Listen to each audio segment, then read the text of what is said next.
It is time for us to do what we have been doing, and that time is every day. We'll know in a very short period of time, but it looks like it could be something that will be not good. Believe me, not good. I see issue with that. And again, hey. You're not going to be able to insult your way to the presidency. That's not going to happen. I don't know who created Pokemon Go, but I'm trying to figure out how we get them to have Pokemon go to the polls. I'm Ted Cruz, and my pronoun is kiss my ass. So when you think about it, there is great significance to the passage of time in terms of what we need to do to lay these wires, what we need to do to create these jobs.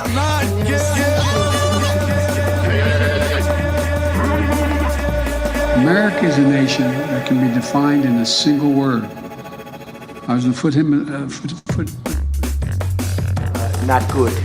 Believe me, not good.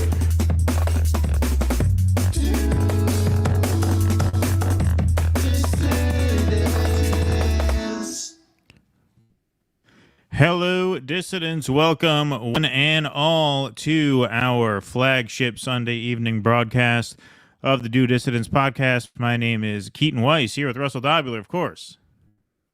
Hello. There you go. Trying to get my mic to work. Fucking thing sucks. Fucking thing sucks. I thought not in the first 10 seconds or something. We've been on for 10 minutes, according to YouTube. Plus, we're not monetizing this stream anyway. Forget this. Not even going to bother. Not even going to bother with this one. Why not? Even giving it a shot. Not even giving it a shot. Too many truth bombs coming up on this show. Folks, But we're keeping our shirts on, I thought. Yeah, that's right. Didn't we decide not to go podcasters gone wild with this segment? That's right. Yeah.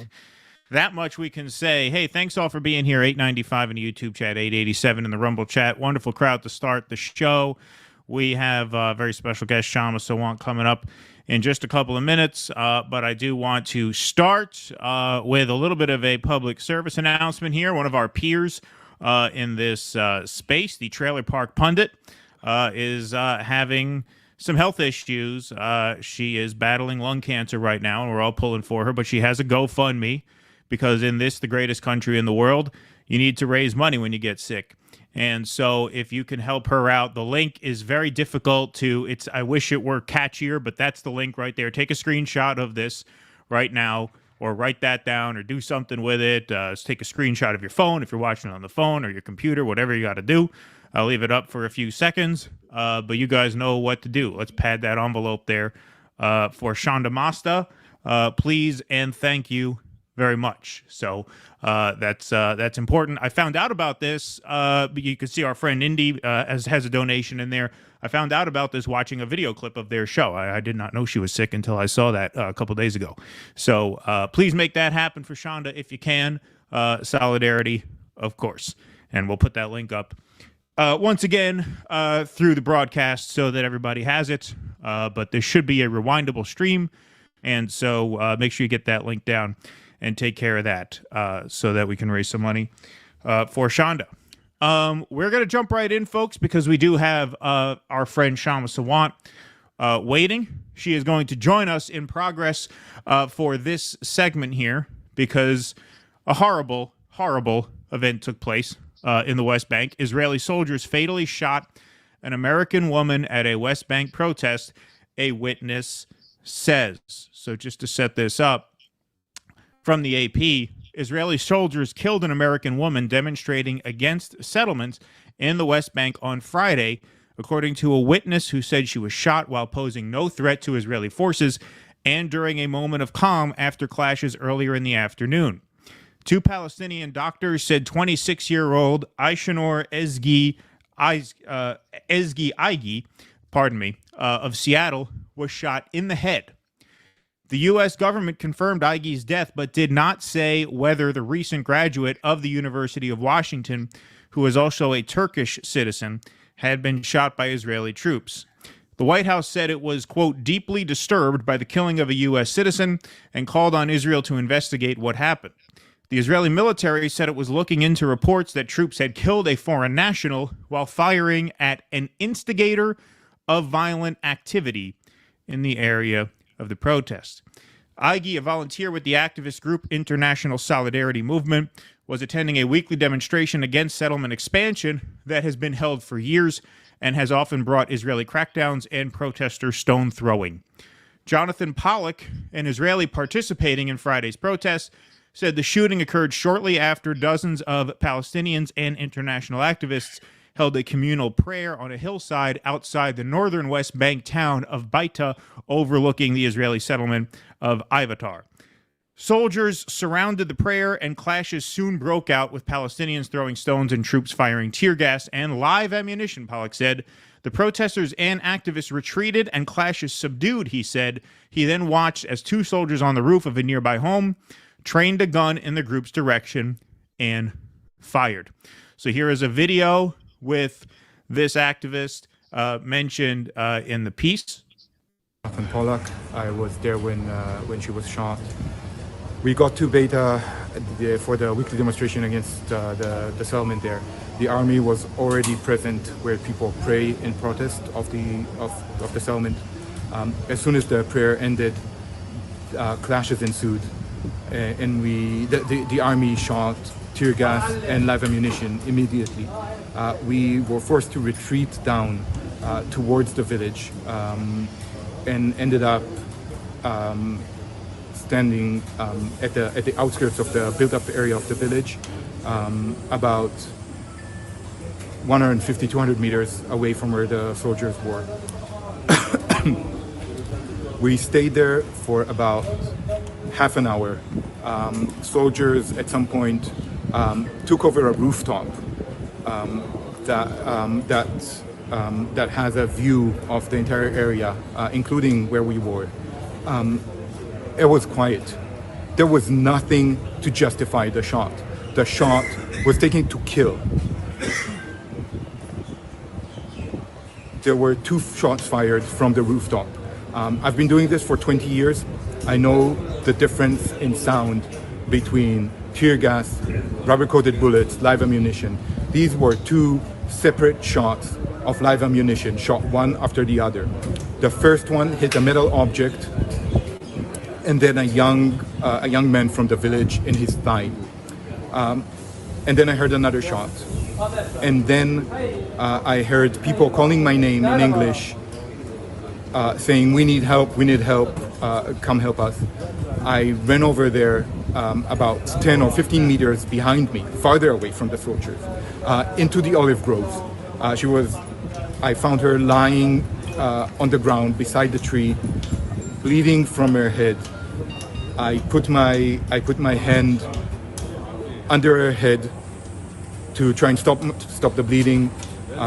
I took her pulse. She had a very weak pulse. We called the ambulance. From there, we evacuated her to the village's medical center, where the doctor came into the ambulance and continued into the hospital, where they tried to resuscitate her, but failed. Just a gutting account. Our friend Kshama Sawant, Eygi was murdered by the Israeli state in the West Bank. I knew Eygi well. The last time I talked to her was at a recent worker strike back meeting where we discussed strategy for the anti-war movement. The way to honor her memory is to organize to end the genocide, which right now requires rejecting both warmongers, Harris and Trump, and building the vote for Jill Stein's anti-war campaign. They are having a meeting tomorrow at 6 p.m. Local time in Seattle in memory of Eygi, and I would say it's a pleasure to welcome Kshama Sawant, since it's usually a pleasure, but these are obviously horrible circumstances under which we're going to have this conversation. But you all know her and love her. She is the former city council member from Seattle and the founder and organizer of Worker Strike Back, Kshama Sawant. Kshama, can you hear me? I know there's a little bit of a delay. Yes, I can hear you. Okay. So, Kshama, I would say it's great to see you again, but not exactly under these circumstances. So, you knew Eygi. Why don't you start wherever you want? First of all, thank you so much for playing Jonathan Pollock's interview there, because it was very important what he highlighted, that this was not an accidental death. It was an intentional shot in the head by the Israeli military to a peaceful activist. It is just shocking. And as Ezgi herself would have been the first to say this, the news of her murder, essentially murder by the Israeli military, has come across as such a shocking news because she's an American citizen. And at the same time, we've had so many being killed in the West Bank, and we know a genocide is underway in Gaza with 200,000 people having been killed, which represents 10%, nearly 10% of the population. I mean, this is unspeakable horrors that are unfolding. And it's I obviously it's gut wrenching for me and others who knew her. She was a socialist alongside me in we were together in the same organization, as were many other socialists from Workers' Strike Back in Seattle. We were all in the same organization. We organized together. She was only 18 when she went along with other socialists. We had this delegation that joined Standing Rock activists at the time, and this was December. It was freezing cold there, and she was probably the youngest person that we had go from here, and she insisted on going. She really wanted to go. And that hopefully will give your viewers a little bit of a sense of who she was. She was a dedicated anti-war activist. She identifies as a socialist, and in some ways, one of the most heart-wrenching things for me is that I talked to her just a few months ago. She was at one of our Workers' Strike Back meetings in Seattle at the University of Washington, and after the meeting, she and I had a long conversation about strategy specifically for the encampment protest. This was during the spring quarter at the University of Washington, and we were talking about what is an effective strategy for the encampment, and she strongly agreed with what we were saying at the time, which is that the encampment leaders really need to call for mass rallies on campus, really inviting the students who are not part of the encampment per se, but are absolutely anti-war, are angry, and are looking to do something, to have rallies that are organized not only on the sort of the campus level divestment demand, but really against the war itself, against genocide, and calling for an end to US military funding.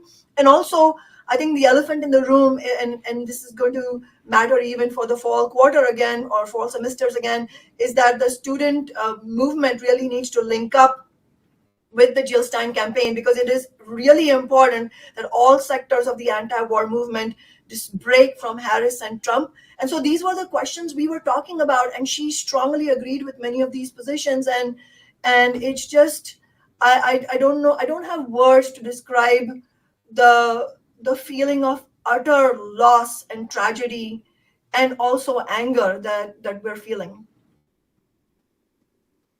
That's really tragic. Had she graduated? Was she still in school? She had just graduated in June. What were her plans for her future?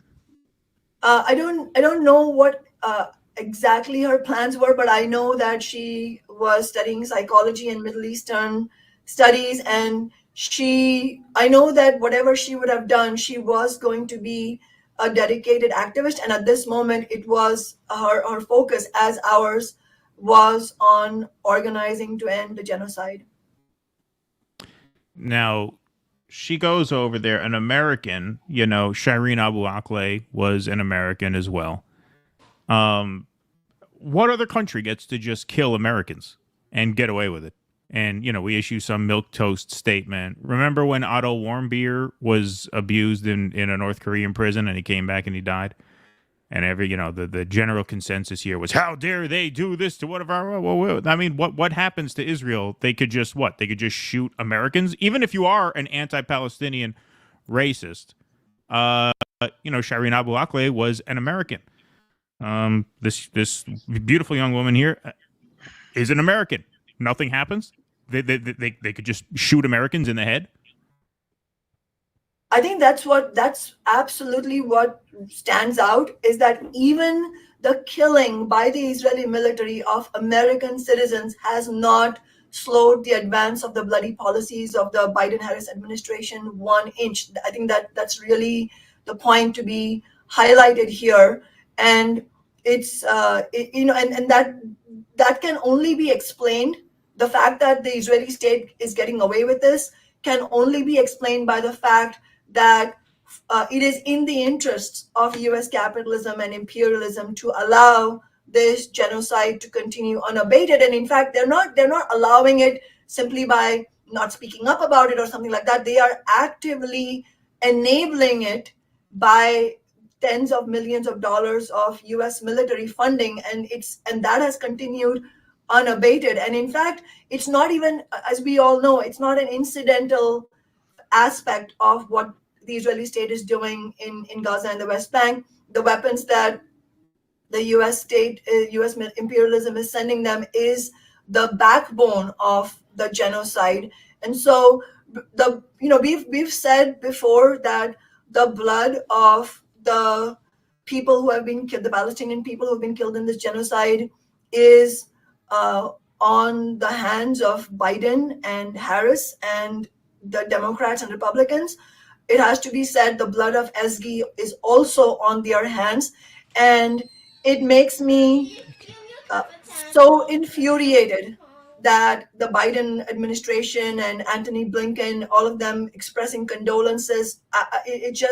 Their crocodile tears make me so angry. And it's not just them, it's every Democrat, whether it's AOC or Pramila Jayapal, whoever has issued statements about Eygi. It is just, it just makes me so angry to see that they are using her name to act like they're humane when they are the ones who are instigating this genocide. And so I think it has to be highlighted that these Democrats, all of these Democrats, they have lost all credibility, all authority, all believability to speak of the needs of the oppressed. I mean, it is exposed as a rotten, warmongering party of genocide and of the billionaire class. It's morally and politically bankrupt in every sense of the word. What is wrong with the Israeli people that they can conduct themselves this way? This isn't an isolated incident. They do this all the time, shooting journalists quite clearly intentionally, shooting activists.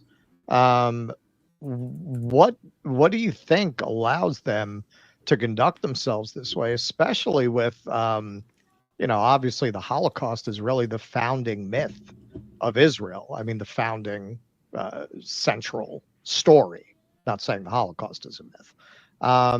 And how do they not see that they are acting out the role of their former oppressors in this way?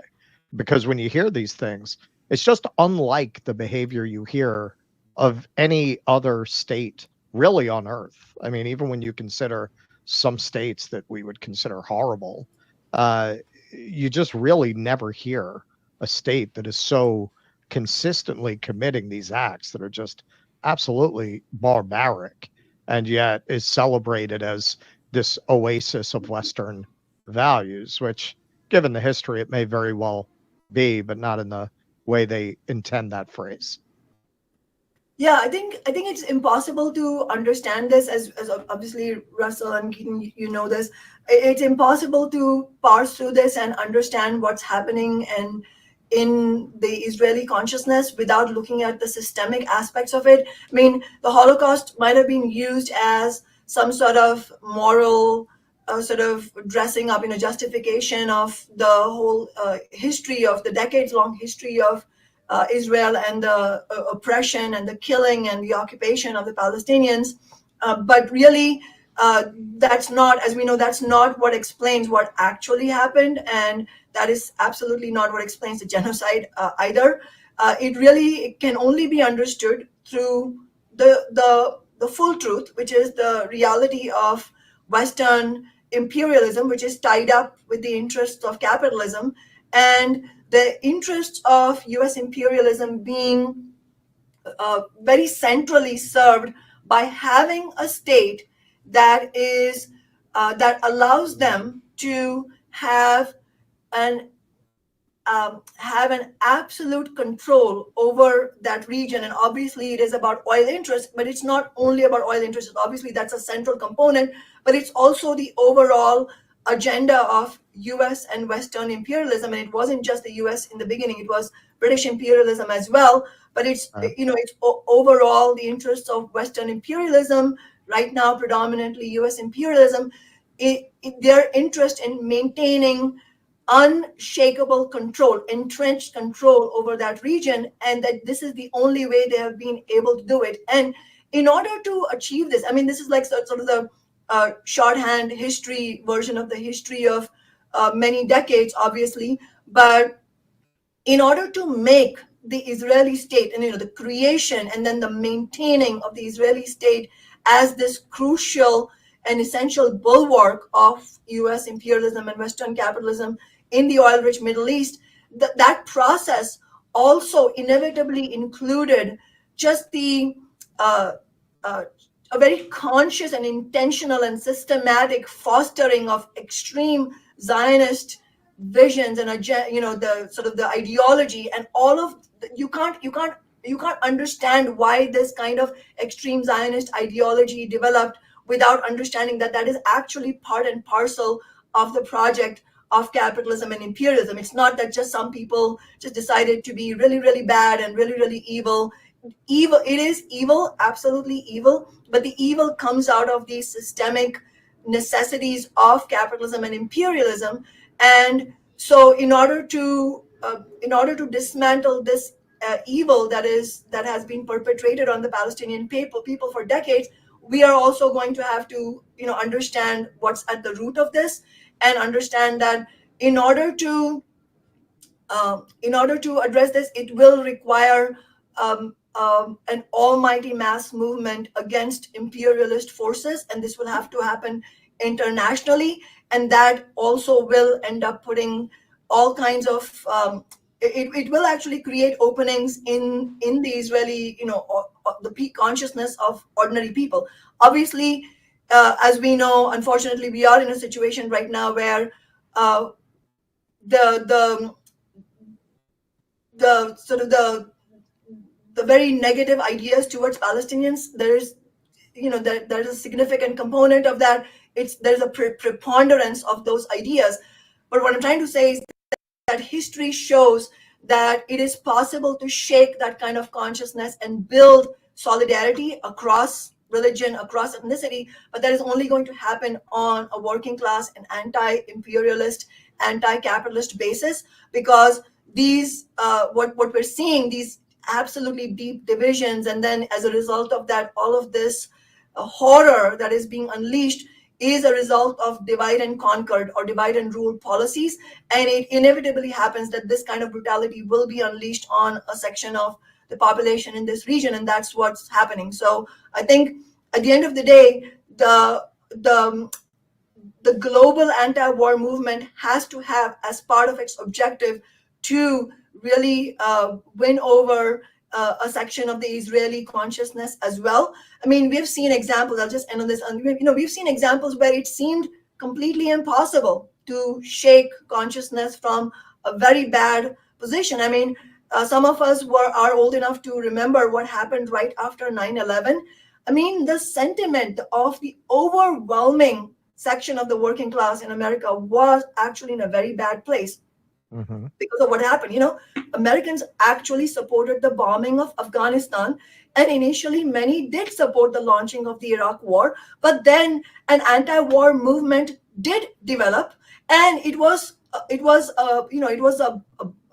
crucial, it was essential that the anti-war movement was not just elsewhere, but that it became strong inside the US. That was absolutely the backbone of ending the Iraq war. And so now I would say that it is crucial that the strikes and mass protests are taking place inside Israel. And I don't know if you have numbers, but if you look at it as a proportion of the Israeli population, these are massive numbers, absolutely massive numbers. I mean, we just saw.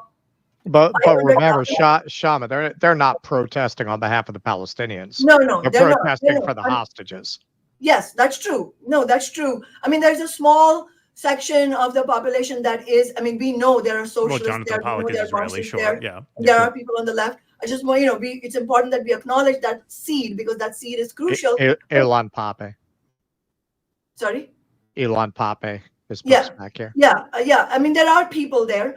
But I don't disagree with you. At this moment, it is absolutely focused on the Israeli hostages. It is not on the side of the Palestinians. It is not actually a protest against genocide. But it is important that these are mass protests of a very big scale. I think that this has now surpassed the largest protests in the US, which are the Black Lives Matter protests. I mean, it has far surpassed that as a proportion of the population. So this is it's a very important development. Will it be the tipping point? I don't think so, but it is a tipping point that is extremely crucial, because that's the first step. The anger against Netanyahu and the politicians who they are now exposed as caring about their own political careers and not actually about the hostages. That's an important development. That's not enough, but it is important for us, those who are on the left and who have an interest in building a mass anti-war movement, for us to recognize that development. And it is important that the left inside Israel, as small as it is, develop on that, actually connect the demands around the economy, because the economy, and you guys have talked about this, the economy is an absolute crisis in Israel, to connect that with ending of the war, even if it's on a basis that is not immediately pro-Palestinian, because that's what anti-war movements look like initially. I mean, even the anti-Vietnam War movement, that did not, the beginnings of it, or even the mass character of it, was not about feeling sad or rage about the injustice against the Vietnamese people. It was about American soldiers dying and the body bags coming home. So that is a starting point, and we have to make the most of it. Okay, so I want to just add to your point about capitalism and imperialism, because I think that's obviously 100% right. So once again, you are having an organizing meeting. By you, I mean Workers Strike Back, 6 p.m. That is at the University of Washington, Mary Gates Hall, 389. That is tomorrow, which would be September 9th. For those of you who watch the clip version of this tomorrow, that would be tonight. Talk a little bit about the future there. Organizing around the Jill Stein campaign.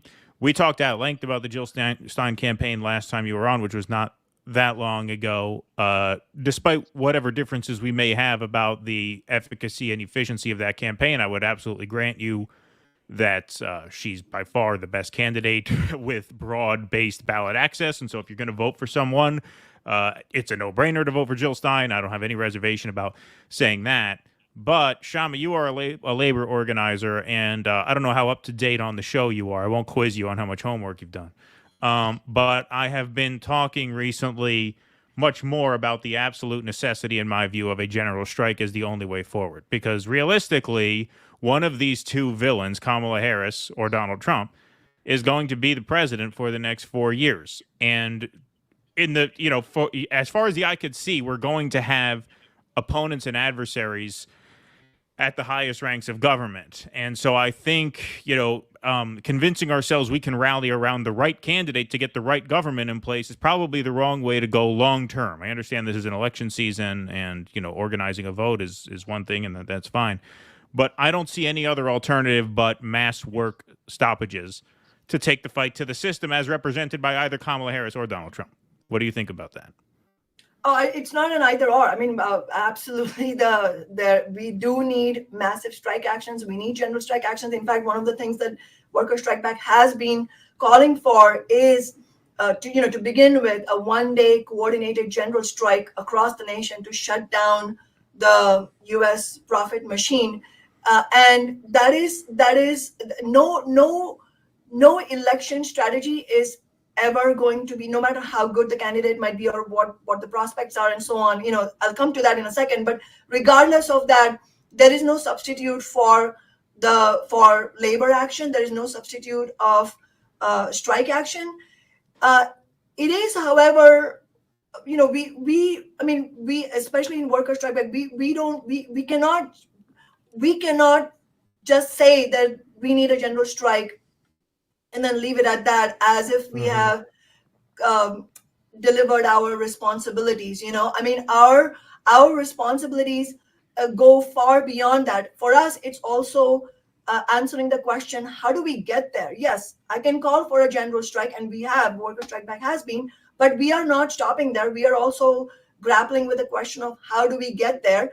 I mean, just to be blunt, that general strike is not around the corner, unfortunately.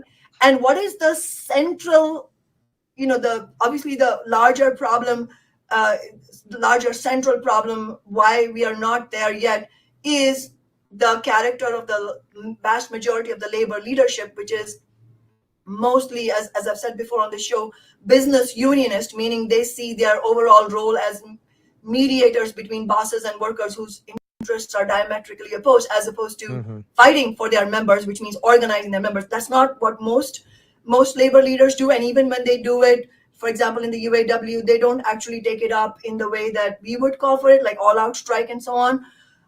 But a central component of that type of business unionist approach is the fact that these same labor leaders are tied at the hip to the Democratic Party. And because of that, because they base themselves not on working class power, but negotiating with powers that be, that approach of business unionism is not only towards the bosses in contract negotiation or whatever, it's also towards the political powers that be. And that's the Democrats and Republicans, but in reality, it's mostly towards the Democratic Party. I mean, obviously you have Sean O'Brien going to the Trump rally, and I think we talked about that previously. But in reality, it is because these labor leaders, because they are tied at the hip to the Democratic Party, they are even more opposed to a strike that would put pressure on the Democrats, and not just put pressure, that would expose the Democrats, that would make the Democrats look shameful.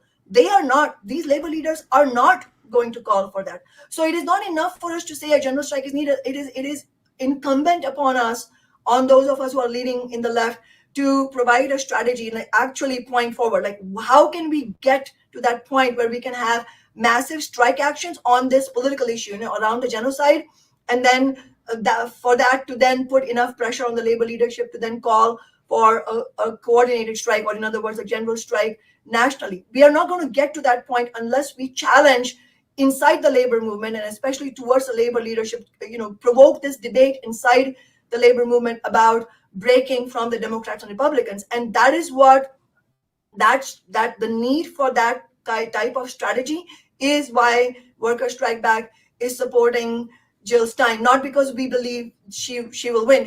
There is no prospect of her winning. That's not the issue. And also, let's be clear, it's not like the ruling class and US capitalism is just going to electorally, whoever is popular, they're going to let them win. No, absolutely not. If a working class candidate is going to be in any way close to winning, we would be in a completely different situation. In fact, that itself would be only because there's a roiling militant movement around the country, and there have already been massive strike actions, massive work stoppages, and just an absolute clash, sort of a pre-revolutionary kind of situation. We are nowhere close to that. I don't think it is helpful. And I've heard some people in the Jill Stein campaign, unfortunately, say things like, when we win, or we'll have Jill and Butch in the White House. I think it is extremely unhelpful to put forward completely unrealistic, and I would even say fantasy type of scenarios. It is important for us to understand what is the strategy behind how could this be useful? How could it be useful for us on the left to build the largest possible vote for Jill Stein? It will be if we are able to concretely break people away from Harris and Trump, but not in an individualized protest kind of way, or an individualized demoralized kind of way where they don't vote, they don't get organized, they're not mobilized for any action, they're just privately angry about the genocide, angry at Harris, angry at Trump, and then they stay home. No, bringing all that out into an organized movement is what this is about. And it is because it is crucial to break. I mean, it's a hard nut to crack, actually breaking from the Democrats and Republicans and going independent. That needs to be carried out at every step of the way. And that means that at this moment, it means building an independent campaign. And that's the idea behind Jill Stein campaign. So in other words, whether she wins hundreds of thousands of votes or a million or something votes, we want to organize those people into the next steps of building the anti-war movement. And that's why Worker Strike Back is not only campaigning for Jill Stein. We also have called for an organizing conference nationally we haven't decided the location yet, but sometime in February, and hopefully due dissidents will be part of that as well. That is the approach we need to do, because we do need to organize until next year. And I of course agree with you. Come inauguration time, it's either going to be Harris or it's going to be Trump. Either way, we are going to need to organize that mass conference. And either way, we are going to have to build a stronger anti-war movement. But it's not going to happen in the abstract. It has to concretely we as the anti-war movement have to concretely make the labor leadership mighty uncomfortable about their cheerleading of Harris. I mean, what in the fuck do they think that they pass resolutions for ceasefire and they call for ending U.S. military funding, which UAW was part of? Sean Fain's union, they sent a letter to Biden, public letter to Biden, saying, all military aid, I mean, this is their language, all immediate end to all military aid to Israel. And then they turn around and cheerlead Harris. I mean, this is disgusting, not to mention what AOC has done. She is a predator of working class movements, and she's calling Jill Stein predatory. I mean, the only way to challenge these people is concretely to take votes away from them. And so I'll just end by saying that that's why we believe that it is extremely crucial that Abandon Harris has made a very concrete proposal, that one of their concrete objectives, and we join them in this concrete objective, and we are, we want to work together with them, is to, as Hassan Abdul Salam, the founder of Abandon Harris, and Russell, you interviewed him at our rally in the DNC. He has specifically said that we need to deny Harris Michigan. So in other words, a concrete objective, that's not the only concrete objective, heading into November 5th, but a concrete objective, very crucial, I would say, perhaps the most crucial, is to defeat Harris in Michigan. Right now, 50% of Arab Americans support Jill Stein. So we have to be realistic again. That will be shrunk a little bit as the election gets closer, because once people get a reality check, they'll sort of bend to just voting for Harris or whatever. So we need to bring in other people who are checked out, because understandably they're angry about everything. We need to bring them into the anti-war movement and concretely get the kinds of votes that I think we are capable of getting to defeat Harris in Michigan. Well, Kshama, I'm very excited that you're doing an organizing conference in February, and we do want to be there. What I'm seeing, and this kind of ties to a segment that we're doing later, Vanity Fair, I've referenced this article a few times. They did an article a couple years ago called The New Right that was very eye-opening, that really got into this whole kind of movement of right-wing nationalist intellectuals. And they have conferences, and they're coming from a place where they assume the system is on the verge of collapse, and they're planning for how they seize power when it does. And I don't really disagree with that vision. It seems to me they're much further along in planning for such an event, and they frankly have a more unified and more intellectually cohesive movement than anything that I see on the left. And what I am seeing developing right now is there's this kind of right-wing nationalism that is playing on cultural grievance in the way that the right wing has, at least since Nixon. But this is in a very different way than at that time, because you have this liberal establishment where, what's coded as left is the establishment, right?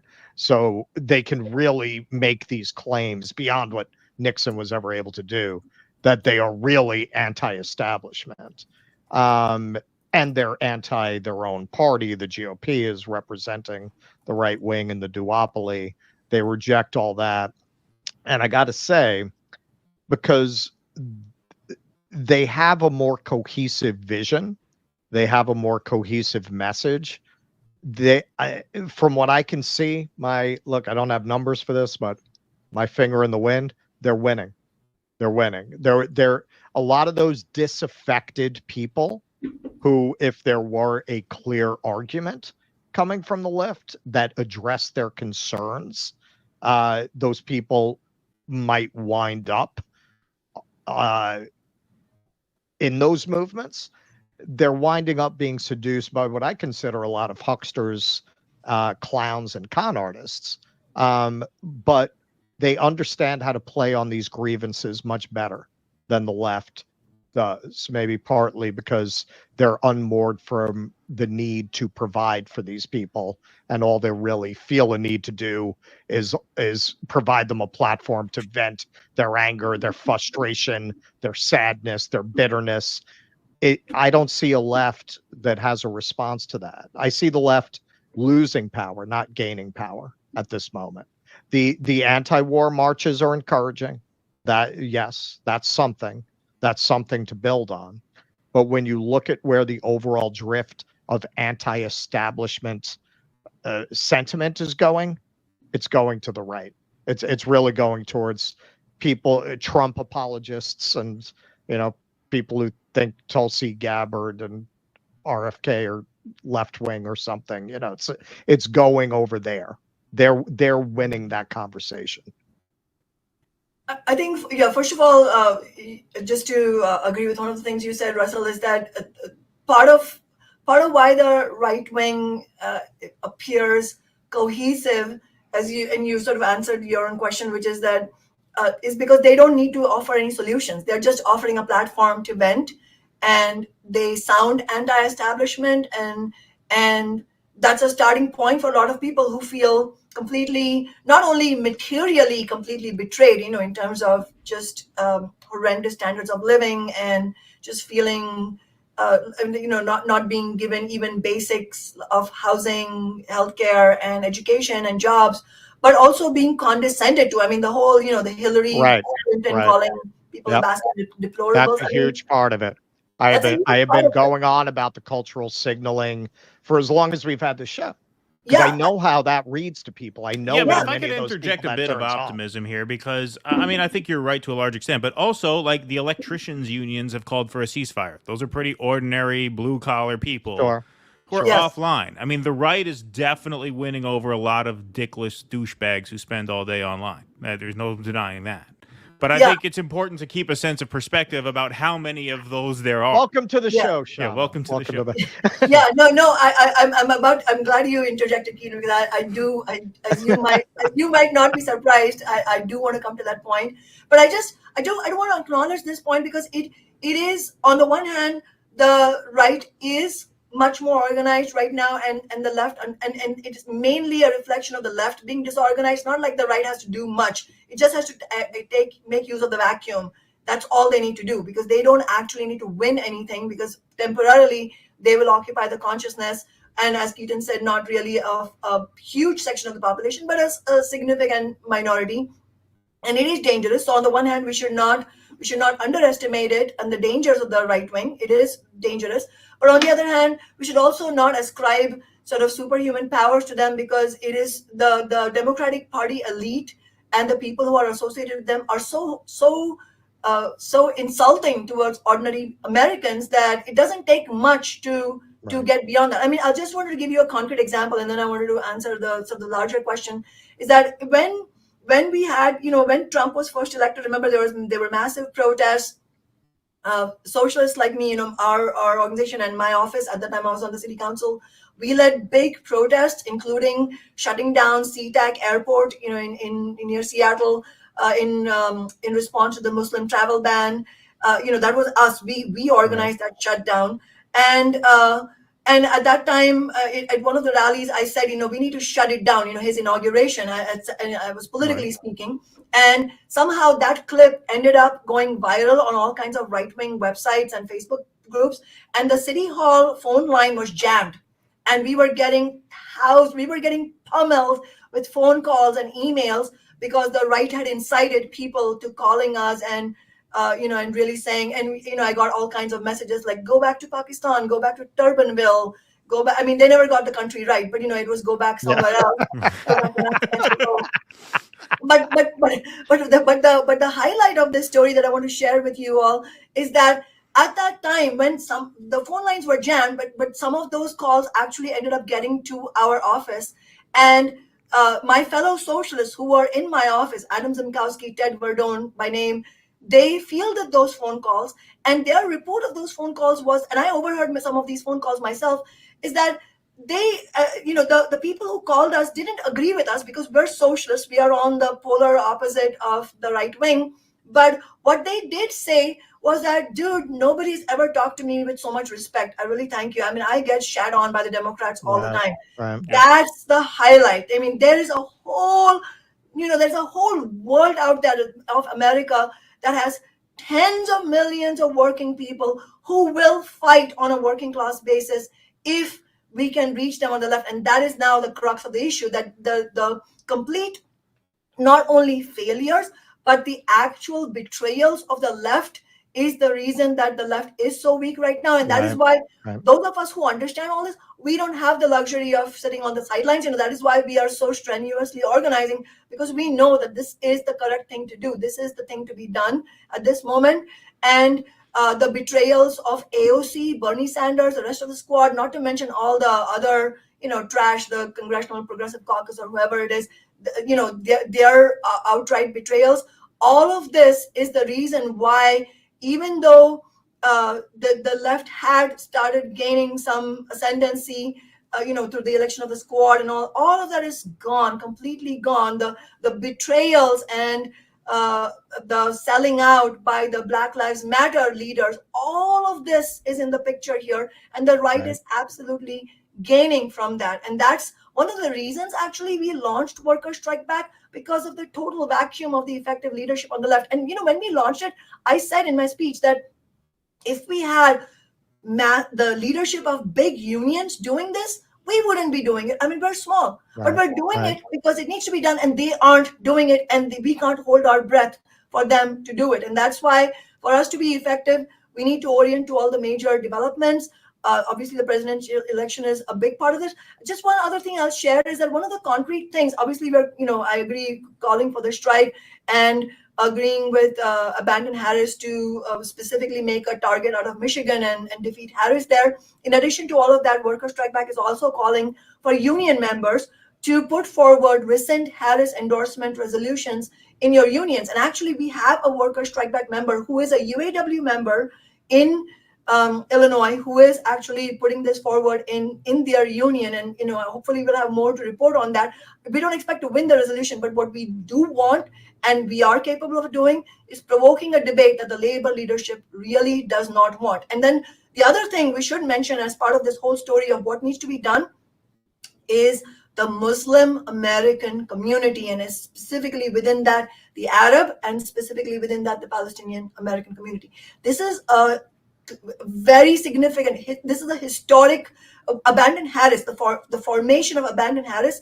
We should understand that this is a historic development, and this is a crucial opening to get as many votes from the Muslim community as possible away from Harris and Trump and towards Jill Stein. It has the potential to be historically significant, because it will be quite a message if Harris lost Michigan directly because of her genocidal policies. Alrighty. Well, once again, the rally is tomorrow night. The link to the live stream is in the chat right now. Jake, could you post that one more time, please? Just so that is fresh for people to watch, so you can tune in remotely. We will tweet out that link tomorrow. Kshama, wonderful to see you, obviously under tragic circumstances, so our heart goes out to you. We all love you here, and we will talk to you again soon. Thank you so much for joining. Thank you so much. Kshama. We love you guys too, and thank you for covering Ezgi's story. I really appreciate it. Of course. Hey, Thanks thank for you for coming reaching on. out. I didn't know you knew her, so it was a good thing to have you here for that, for sure. Thank you, Kshama. Thanks, Kshama. All righty. Kshama Sawant, everybody. Round of applause in the chat, and be sure to tune in to that Worker Strike Back live stream tomorrow night. And if you're in Seattle, head on over. University of Washington. Thank you so much once again for joining. Thank you all very much for being here. We got 2,000 in the YouTube chat, 1,500 over on the Rumble chats. Why don't we get this thing going here? What do we got here? Well, we got this. We got this.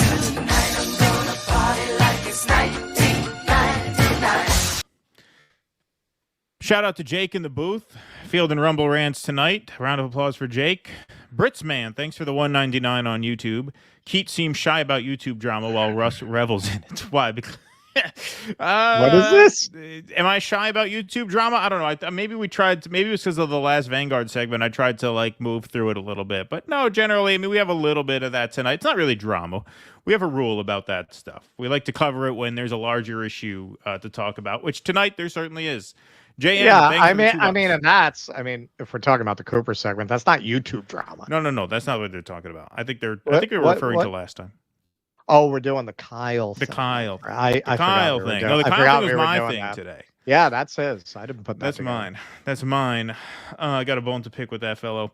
I am I and I. Thanks for the $50 super sticker. Appreciate that. Let's get a cowbell for I am I and I. Appreciate that very much. Thank you. Q Star Sonic, thanks for the $19.99. Doing my part to grassroots monetize DD Sunday live stream. Well, thank you. That is very kind of you. Appreciate that. Yes, thank you. Sour Vodka, thanks for the $5. Mike, thanks for the $5. Let's see. Fadista, thanks for the $20. Just to thank you for your coverage of Gaza. All journalists covering this deserve support and praise in this tyranny of censorship. Well, thank you, Fadista. Appreciate that very much. It's very kind of you. Thank you. Landrew, thanks for the $100. Let's get Landrew's sound drop out and get a cowbell out for Landrew. Thank you, Landrew, very much. Appreciate that. I'll wait till you give him his sound drop before I read it, if you can find it. Let's see how long it takes you. There it is. Landrew is dead. Beautiful. Landrew, thanks for the $100. Appreciate that very much. As if you needed more proof of genocide, Aysenur Eygi and you and your family are loved. Much love to Kshama Sawant and Workers Strike Back. Free Palestine. Amen. Thank you.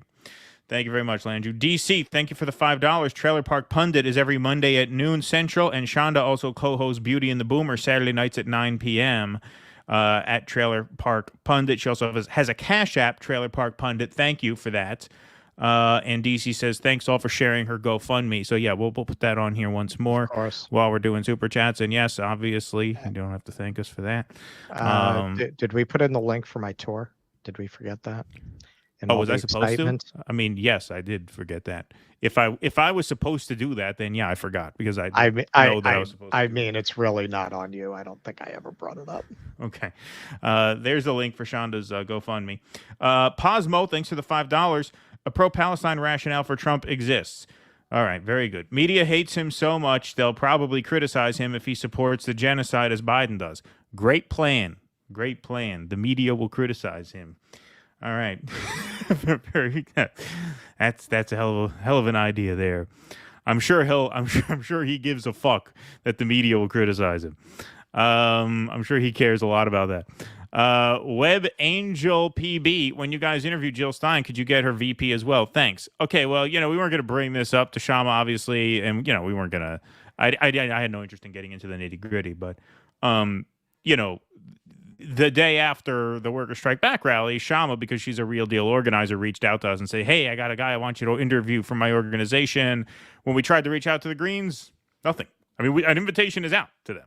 And we got 140,000 views on that live stream of theirs. Now, it wasn't theirs, it was Shama's, but the Greens were there. I mean, Jill even said on the stage, hey, dude, this has 300 concurrent viewers. So, I mean, by just like a lack of killer instinct over there.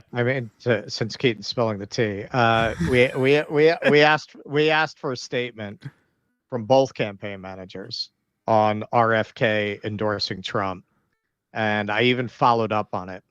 Not only did they not get back to us in time for the show, they didn't get back to us ever. Yeah, ever. Yeah. Nothing. So you want to ask why we don't support them or encourage people to support, and we're not actively hostile to them or anything, as Keaton said. Hey, man, if she's on the ballot in your state, sure, whatever, go ahead. Why not? But it's not a serious organization. Kshama is a serious person. She's serious. She got right on us, as Keaton says, to go interview worker strike back person. She contacted us about this. Yeah, she told me, "Hey, I, this was my friend. I didn't know." You're right. She acts more like she's running for president than the Stein campaign. Than Jill Stein does. Acts like they're running for president. Right. So we got you 150,000 views. What did their stream get? 3,000? And you're running for president, and you don't follow up on that? When we reached out to you afterwards, you right. blow us off. And if anyone's going to say, because I can already hear it, that she's not coming on because I asked her in a respectful way a couple of hard questions, well, that's even more of a reason than incompetence not to take them seriously. If that's the reason, wow. Right. If you that at that point, I would actively, if I found out that was the case, I can't say, I don't know. I would actively tell people not to support her because, man, at that point, you're taking advantage of people. Like if you got people that are supporting you with money, with time, if Newsmax asks you to go on, you go on. Right, you go on. Of course you go on anything. Right. What? People are paying attention? People are paying attention to you? You should go, if you're Jill Stein, you should go anywhere, much less us, who are not actually hostile to her or her politics or, man, anybody. Friggin' Daily Wire wants Jill Stein on. She should be there with bells on. Yeah. Freebie for life. Thanks for the $20. Appreciate that. The interview with David Williams was top shelf. Thank you very much. We're very proud of that one. Thank you for doing important work. I almost feel silly saying it was shocking, as nothing should shock me about this government, but it was. Love you guys. Yeah, we should watch the film. Watch the Newberg Sting. You'll be even more shocked. I don't know if you did. That link to that movie is in the description of that video. And thank you, Freebie for life. Appreciate that. Conda Strike. Woohoo. So glad the DD boys brought Kshama back on. Remember, Keaton, please don't tell her my secret.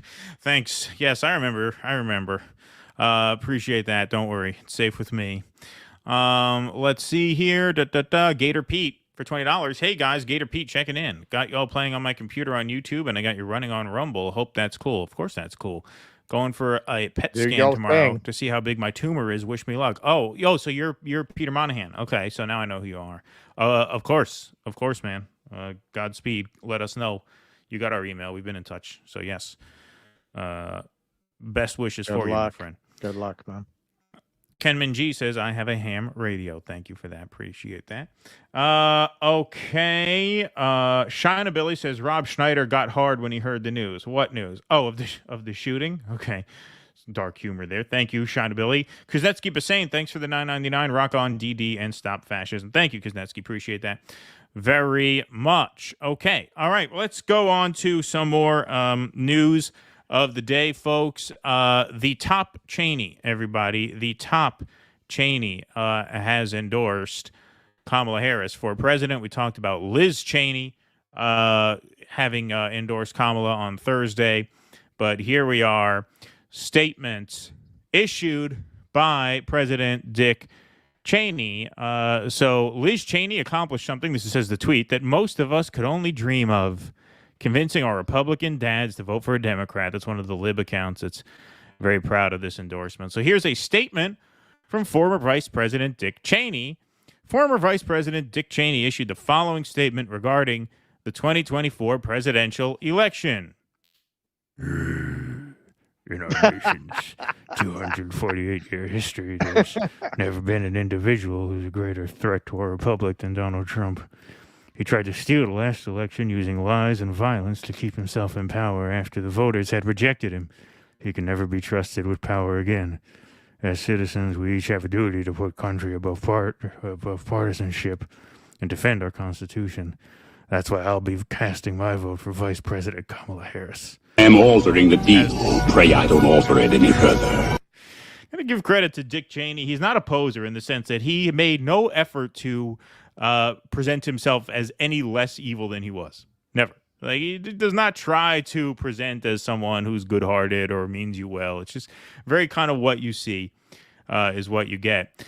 But Kamala's Wins was happy about this. Breaking, Dick Cheney just announced he'll be voting for Kamala Harris. Wow. Protect Kamala Harris. Their blue check account. New. The entire Cheney family is voting for Kamala Harris. Retweet if you stand with the Cheneys against Donald Trump. Woohoo! All right, let's take a look at this video here. So Dana Bash just said, a really easy way to take down their arch nemesis Elon Musk's whole operation would be to stop using it.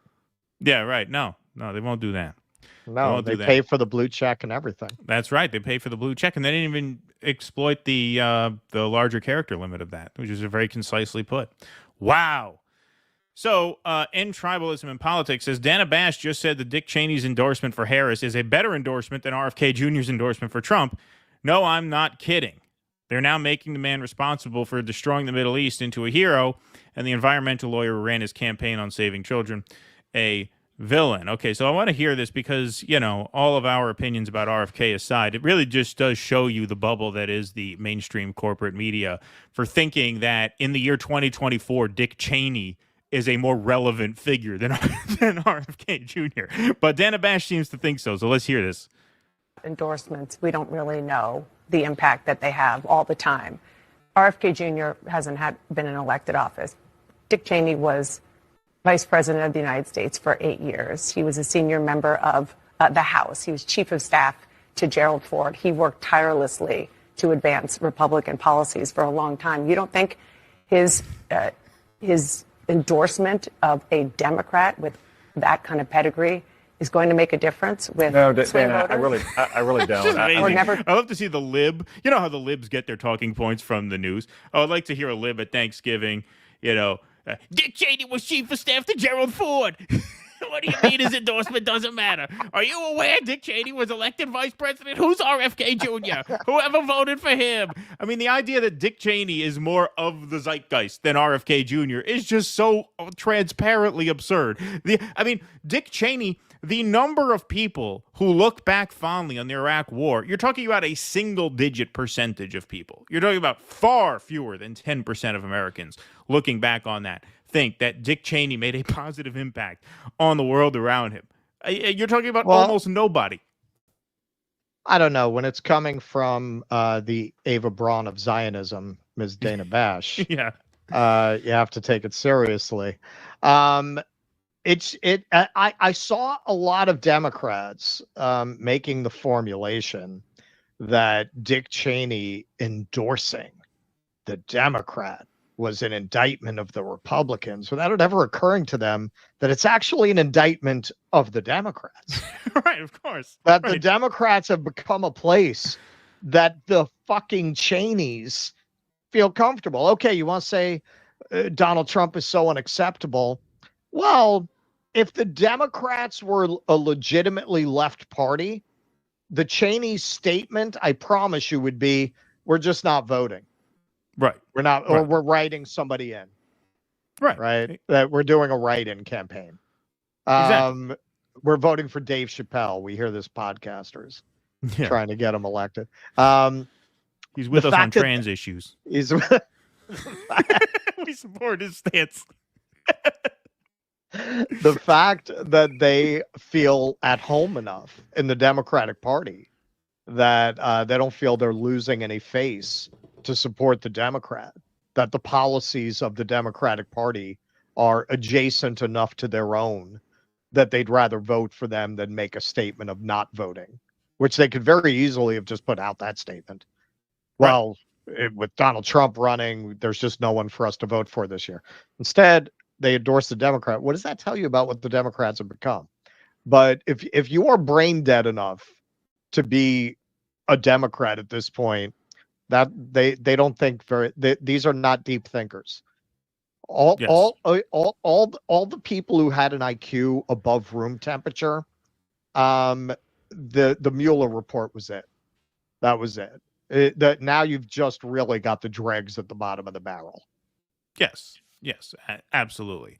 But to your point, that really it's an indictment of the Democrats that Dick Cheney is supporting the Democrat. You were saying you had some people, on your social media saying, how bad a Republican do you have to be to lose Dick Cheney's support? Well, how bad a Democrat do you have to be to gain Dick Cheney's support? Exactly.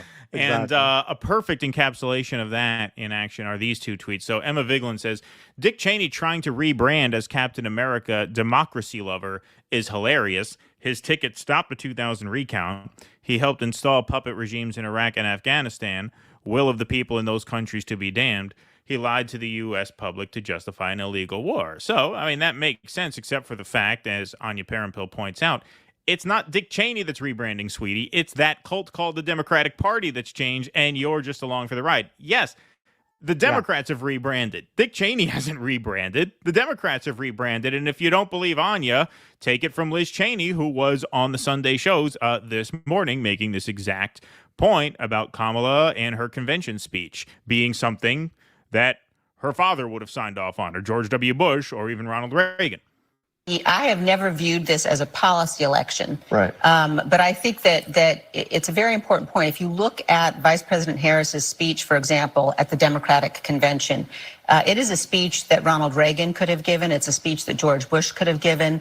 It's very much an embrace and an understanding of the exceptional nature of this great nation, a love of America, a recognition that America is a special place, a recognition that we all have to work together to ensure that. And you contrast that to ensure that we maintain it. You contrast that with what we hear from Donald Trump, again, on a daily basis, that America is a failing nation, that America is a laughing stock.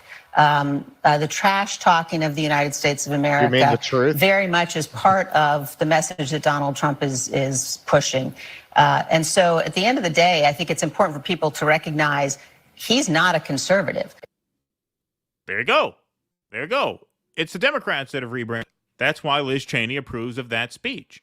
This was true to a large extent in 2016. A lot of the pundits said this sounded like this was a very Reagan-esque convention that Hillary put on. The balloons falling from the ceiling was like the visual metaphor of that. The Democrats embracing American exceptionalism and the Republicans running America into the ground, right? We started seeing that trend reverse in a big way in 2016. And 8 years later, it has only accelerated to the point where now the Cheneys are on board and saying it in public.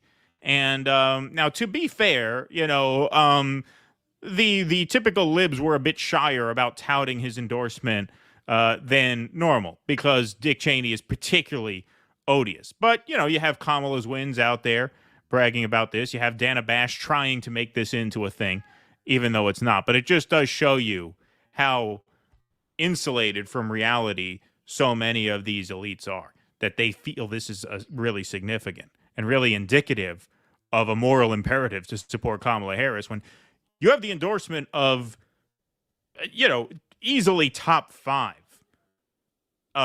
just most vile and odious political figures of the last 50 years. I mean, easily top 5.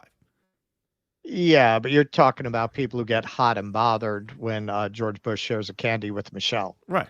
You're talking about people for whom Michelle describing George Bush, the war criminal, as her partner in crime does not strike their sense of irony. Right. These are the people that you're talking about.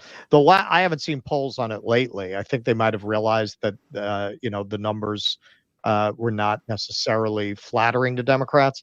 The last poll I saw, it was 53% approved of George Bush, and that's I think that's almost 10 years ago. It's got to be higher now. That was around the time of not 10 years. It was right around the time of the Great Candy Caper. So right. 5-6 years ago. So I'm sure that it's higher now. At this point, this is why I keep making this argument. If you are going to stay in the duopoly, if you're really committed to that course, go become a Republican. Go try to change the Republican Party, because their base actually has a material need for left policies. The Democrats' base no longer does. You're never going to get them to go in that direction. You don't have any populist constituency there to light a fire on. There's just, you can't make a fire with no wood, right? There's nothing. There's no kindling in the Democratic Party to get a meaningful populist movement going. It's very much a party about elite tastes and cultural gestures, because they can afford to be a party of that. That's their membership. Right. Yes. Oh, you know what I was going for, but you moved it. You moved it. What sound drop did you finally add to the board today that you were supposed to? I just went for it. I just went to do it. And what? No, you put it's exactly where I put it. So you put it in alphabetical order? I put it in alphabetical order with like things that real people said. Okay. All right. Well, let's hear it. You know what I'm talking about. You got to give it to the people. Charles, yeah. Good point, Charles. Yeah. There you go. Good point, Charles. All right, let's go here. Eric Rousseau, thanks for the $1. Kyle is like the cipher from the Matrix. I don't want to remember nothing. You understand? I want to be rich, someone important, like an actor, or marry a wealthy woman. Yes, Joy Pantoliano. It's alphabetized with PodSafe. Oh, okay, cool. Got it. Eric Rousseau, Israelis are homicidal scumbag douchebags. Thank you very much. Shina Billy, Rob Schneider loves the fact that Israel killed a Muslim American. Yes, that's you from YouTube, too. You hit us up with that both times. Let's see. Eric Rousseau. Oops, I'm sorry. Sorry. Jake must have just added something here.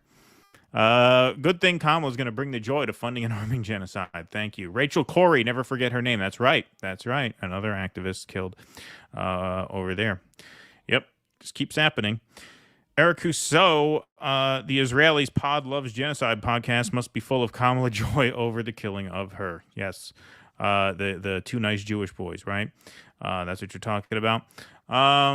Let's see here. Please notice the trend, says P. Walker. The IDF tends to deliberately shoot women and then children. It all but guarantees a male violent response, which Israel uses.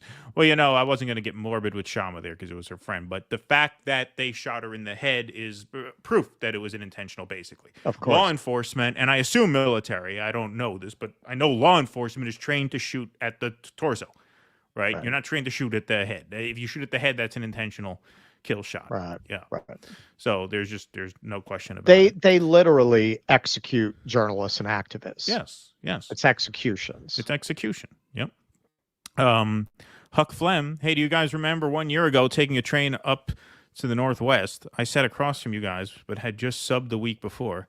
I wore the drum caps jacket and maybe know who did your drum and fife thing. What? Taking a train up to the Northwest? What train to the Northwest did I take? I didn't take no train to the Northwest. All right, it's an odd rumble rain one.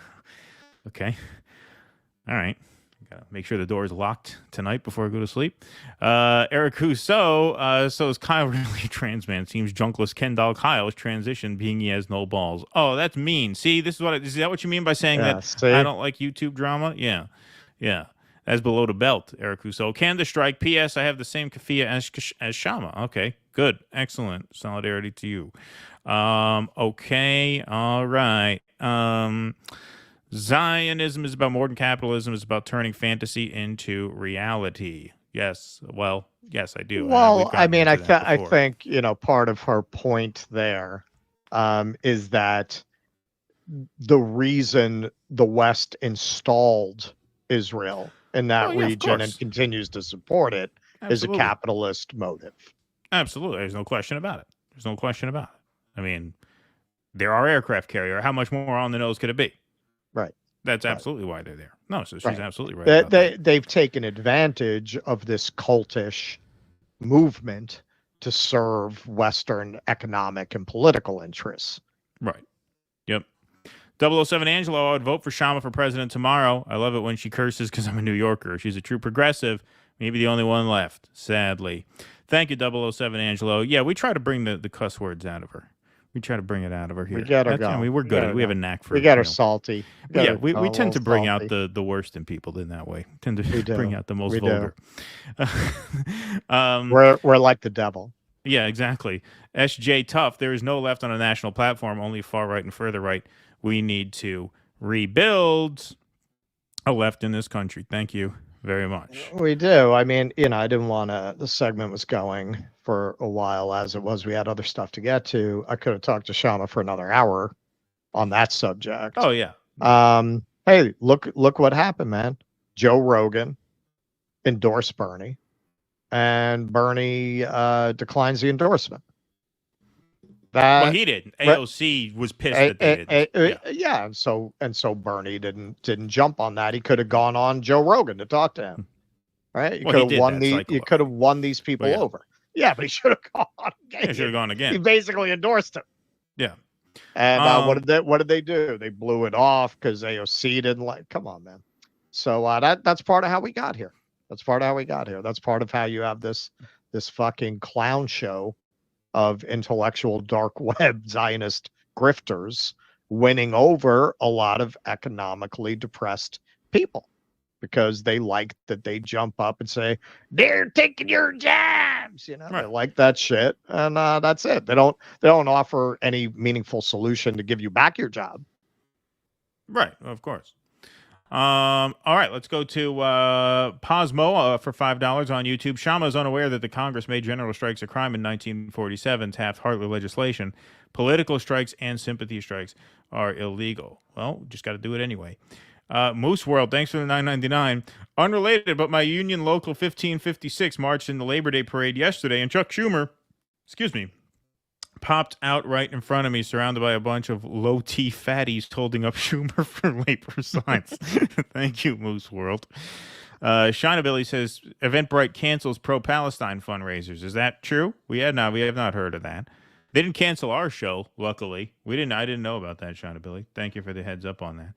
SB, thanks for the $5. Join the ACP, the American Communist Party. We need to build our own business, build communities, and stop being overrated book clubs, 97% of the left in the U.S. You guys do have good abs. I'll give you that. Eric Torres, thanks for the $2. You can't really, you got to give him that. Eric Torres, thanks for the $2. The Penguin just endorsed Harris. Yes, he's the Penguin. All right. The Penguin actually wrote an op-ed in the Free Press that was so insane. I wanted to do it. It's just hard to do those kinds of think pieces with as much news as there is to cover. He did a piece comparing the pro-Palestine activists to the Weather Underground. Interesting. How they're terrorists. Left activism is terrorism. Dwayne Vogel, thanks for the $5. This just in: Hitler just came back from hell and endorsed Kamala Harris. Oh, it's gonna be a lot of Hitler going on in this show today. I was gonna say Darry Cooper's not gonna be happy about that. He is not gonna be happy. Dan Richmond, thanks for the $5. He might have to disabuse him of some of his theories about Hitler's intentions in the East. Yeah. Dan Richmond, how much do I have to give to get to the dickless douchebag level? We should make that a tier. Maybe that could be on our merch. So we have new merch coming out soon. We finally found a vendor. We're going to use RBN's vendor since they seem to have their merch game pretty good. So we're going to use the same vendor as RBN uses, and we're going to bring that online within a week or so. So stay tuned for that. Let's keep going here. So Dick Cheney endorsed Kamala Harris. Not to be outdone, the Republicans gained one, or they at least gained a Dem exeter, because Alan Dershowitz has made it official after the Democratic convention that he's out, and intimates pretty strongly that he's Team Trump now. So fine people at the debate, at the standing outside of the convention center and screaming, Hamas will win, screaming, we are all Hamas, screaming, there was nothing wrong with October 7th. What's wrong with October 7th? Somebody said. No, there aren't fine people, and they don't make fine points. And so I was disgusted at the Democratic National Convention. Absolutely disgusted. Okay, those people who you're talking about, by the way, were not allowed within a mile of the convention. Yes. Now, the people inside the convention, and I do not concede that was the character of the marches. Russell was at the marches. But even if you think that is the character of the marches, they were kept very far away from the DNC. The people inside the DNC... Like literally, when you say they didn't let them within a mile of it, that's pretty much the literal case. Yeah. That's probably playing it safe. There's probably more than a mile. Dude, I covered 3 days of marches. I was never any closer to that convention center than, there was that bend where you would turn. That was the only time you really saw it on the march route. It was at least 3/4 of a mile away. Yeah, no, very far. Now, as for inside the convention, as for the actual convention, here's his issue. We're speaking with Harvard Law Professor Emeritus Alan Avi Dershowitz. So are you ready to leave the Democratic Party? Democratic Party. I am no longer a Democrat. I am an independent. I'll decide who to vote for at the last minute based on totality of the circumstances. I want to see how they deal with Iran. I want to see how they deal if Iran attacks the United States. I want to encourage the current administration to support Israel. I will grant you that things are a little easier for fans of the playground in the Democratic Party, but I'll just keep that in the privacy of my home. So I'm not revealing my vote until, maybe November 1st. Great to hear all the information, all the evidence, but I am no longer a member of the Democratic Party. When did you resign the Democratic Party? Well, gradually over time, I think a lot of things pushed me in that direction. Kamala Harris's failure to comply with her constitutional obligation to preside over the Senate and the House joint sessions for Netanyahu pushed me a lot over that. And what Joe Biden said pushed me over that. But I think the thing that really pushed me is how the Democrats conducted their convention. I cannot be associated with a party that features as its speakers. Feature as its speakers who? Because remember, no Palestinians were allowed to speak at the convention. They didn't even let the uncommitted people endorse Kamala Harris at the convention. The uncommitted were going to basically fold. They were basically going to give in. They were basically going to go up there and pretend that Kamala Harris was serious about pursuing a ceasefire, and they would not let them do that. So what do you mean? I couldn't believe they platformed. We'll let you finish in a second. Do you have anything to add before that? Does he understand that the nature of protest is to be against? Does he understand that the protesters were protesting against the Democratic Party? No, but this is what's so weird about this. He's not even talking about the protesters now. He's talking about he means who inside? They speak. Yeah, he's talking about who spoke. Yeah, this is what he's talking about here. No, before that. No, right. No, before that, yes. He was talking about the people protesting outside who yeah, are a mile away. Why would you complain? Why would you complain about that? Even right. so, they're protesting against it. Right, exactly. Yeah. So they don't represent it. They're against it. Right. So if you don't like them, shouldn't be a problem, right? I mean, that should be an argument for the Democrats. Oh, of course. But these people that you don't like are against them. Right. No, it's just absolute nonsense. But this gets even worse. To comply with her constitutional obligation to preside over the Senate and the House joint sessions for Netanyahu pushed me a lot over that. And what Joe Biden said pushed me over that. But I think the thing that really pushed me is how the Democrats conducted their convention. I cannot be associated with a party that features as its speakers AOC, Sharpton, Liz Warren, and Bernie Sanders. That's not my party. Thank you for watching. All those people you just mentioned are absolute pushovers. Absolute pushovers. I thought he was going to say, I can't be a party to a ticket that features Palestinians speak, but no Palestinians were allowed to speak at the convention. So AOC was too much for you. Elizabeth Warren is too much for you. Al Sharpton, who has said next to nothing about this genocide, is too much for you. You remember Al Sharpton was one of the guys that Max Blumenthal ran into backstage. You're a civil rights leader. You don't have anything to say about this. Nothing. They're too much for you. I mean, if they're too much for you, why were you ever a Democrat? But this is how deep this runs. Like, you cross these Israel people, you step an inch out of line, and they just have a hissy fit. That's why at the end of the day, even Dershowitz, it was pretty clear Dershowitz was more sympathetic to Trump than a lot of the liberal Democrat Zionists were. But even take an extreme case of one of these Democrat Zionists with extreme Trump derangement syndrome, like a Michael Rappaport. Even a guy like him is basically saying he's going to vote for Trump now. He almost said, what's the woman whose podcast he went on? He gave that hilarious answer. I didn't like Trump because I didn't like his mouth. Yeah, you didn't like his mouth? You thought he cursed too much for you? Mr. Fuck this, fuck that, fuck you, fuck. Yeah. So he's basically saying he's going to vote for Trump now. Even a guy who was much more hostile to Trump than Dershowitz. But what Dershowitz is saying there makes absolutely zero sense. They kept the protesters a mile away, and they wouldn't let the Palestinians who were there in protest concede their fight and endorse Kamala. Still, no. The whole loaf for nothing at all. When See, my he's not friend, pragmatic is his problem. That's his problem. He has no pragmatism. He doesn't know how politics works. He's not a that guy. grown-up. Yeah, he's not a grown-up. When my friend, the financier, was alive, they knew how to treat Democratic Party members, VIPs like myself. They used to have a side room. It had a lot of oils. It had a lot of lubricants in it. They would go to the local schools to find us companions, shall we say. There was none of that at this convention. None of it. I was shocked. Shocked. Closest we got was the Vanguard boys. That's it. That's it. And their hands were not as soft as advertised. And they're legal. Yes. I've still got a blister on my soldier. Let's put it that way. Yeah, right. Exactly. Yeah. Quite the swap there. Quite the exchange. You know, you don't get trades like that very often. Dick Cheney for Alan Dershowitz. Wow.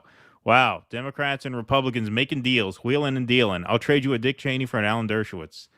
Wow. That's a repulsive scumbag douchebag off. Yeah, this is quite the transaction. Quite the transaction. All righty, folks. Fucking scumbag douchebag. Yeah. All righty. Why don't we pause for a word from Give, Send, Go, shall we? We've been talking about fundraising. Oh yeah, we use them. We use them. So let's make this happen here. Knock, knock. Who's there? Boom. Unexpected medical bills. An emergency happens. I thought it was Jesus. Yeah. Well, no. You don't need. He's free. They'll pray for you for free at Give, Send, Go. But that's not the only reason to use them for your fundraising, as we will come to understand in just a moment. So sometimes we just need a hand up to get out of a tough situation, and that's where Give, Send, Go comes in. Give, Send, Go is a community-driven fundraising platform that empowers individuals to raise funds for the needs in their lives from their friends and community. In a world where we desperately need alternative companies to partner with, Give, Send, Go is a company that shares your values. Ditch the other big tech platforms. Head to GiveSendGo.com and start your fundraising journey today. Give it a go on Give, Send, Go. That's Give, Send, Go. We use Give, Send, Go because in solidarity with our friends at the Gray Zone, we canceled our fundraisers with them because they withheld their payout based on the fact that they don't like where they come from politically. And so Give, Send, Go makes sense. They're advertising with Rumble, who are a free speech platform. They are a free speech fundraising platform. They will not cancel you based on your views. So if you're in this space and you're loudmouthed and you're online a lot telling the world what you think, as you should, they are the platform for you. They will not cancel you no matter what. That's GiveSendGo.com. Beautiful. Got that one in the can. All righty. Let's go to some super chats here. Salamander Fry, thanks for the $10. Appreciate that. Hey, you guys are all right. Thank you, Salamander Fry. Jake, we'll do this scroll after this next segment. Okay, thank you. Appreciate it.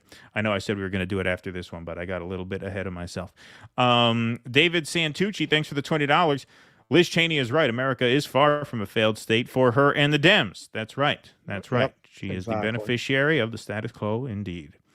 Jimmy Dore is here. Hey, Jimmy, how are you? What's up? You're on the road, right? Don't you have a gig? Is he on the road? Do you have a gig tonight in Jacksonville, right? If you're in Jacksonville, Florida, Jimmy Dore's live right now. Oh, so you're probably on. Yeah, aren't you live? Aren't you on stage right now? Did he super chat us in the middle of his show? Is he streaming us? Are we being streamed in Jacksonville? Are we on in Jacksonville now? Are you on stage now? I thought you were on. I thought your show. I mean, I assume it's about 8 o'clock. I don't know what time it is, but I thought you were live tonight. Anyway. Yeah, I mean, if he's in Florida, it's the same. Yeah, that's the East Coast, right? So yeah, that would be now. But wherever you are, thanks for the $4.99. Jill Stein avoided my show like the plague. They're deeply unserious people. Yeah, they avoided us too. They avoided us too. Jimmy. Oh yeah. And we're not even Jimmy Dore, and they avoided us. We're not even you, and they wouldn't talk to us. Yeah, like we just asked them for a comment. Yeah.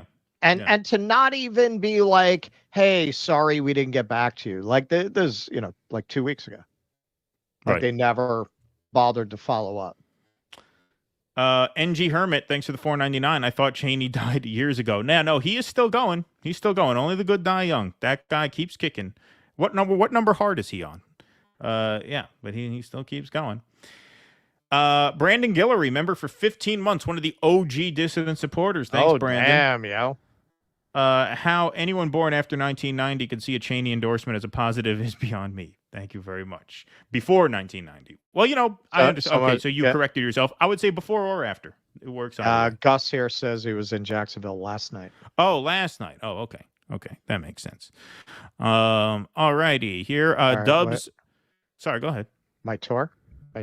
Oh, yeah, go ahead. Yeah, go ahead. Go for it. All right, so folks, we didn't quite get it together because we've been a little busy here. But for 2 nights only, this October, I am bringing back a tour that I created, Weird New York, Greenwich Village. It is perfect for y'all. I created this as kind of like my answer to ghost tours. It's not ghosts, but it is weird shit. So I will take you to the Weather Underground building that got bombed in 1970. I will take you to an MK Ultra CIA safe house. I will take you to the site of some murders that were very famous in their time, but are largely forgotten now. I will take you to where the women's correctional prison was, where Angela Davis, Valerie Solanas, and Ethel Rosenberg were all held.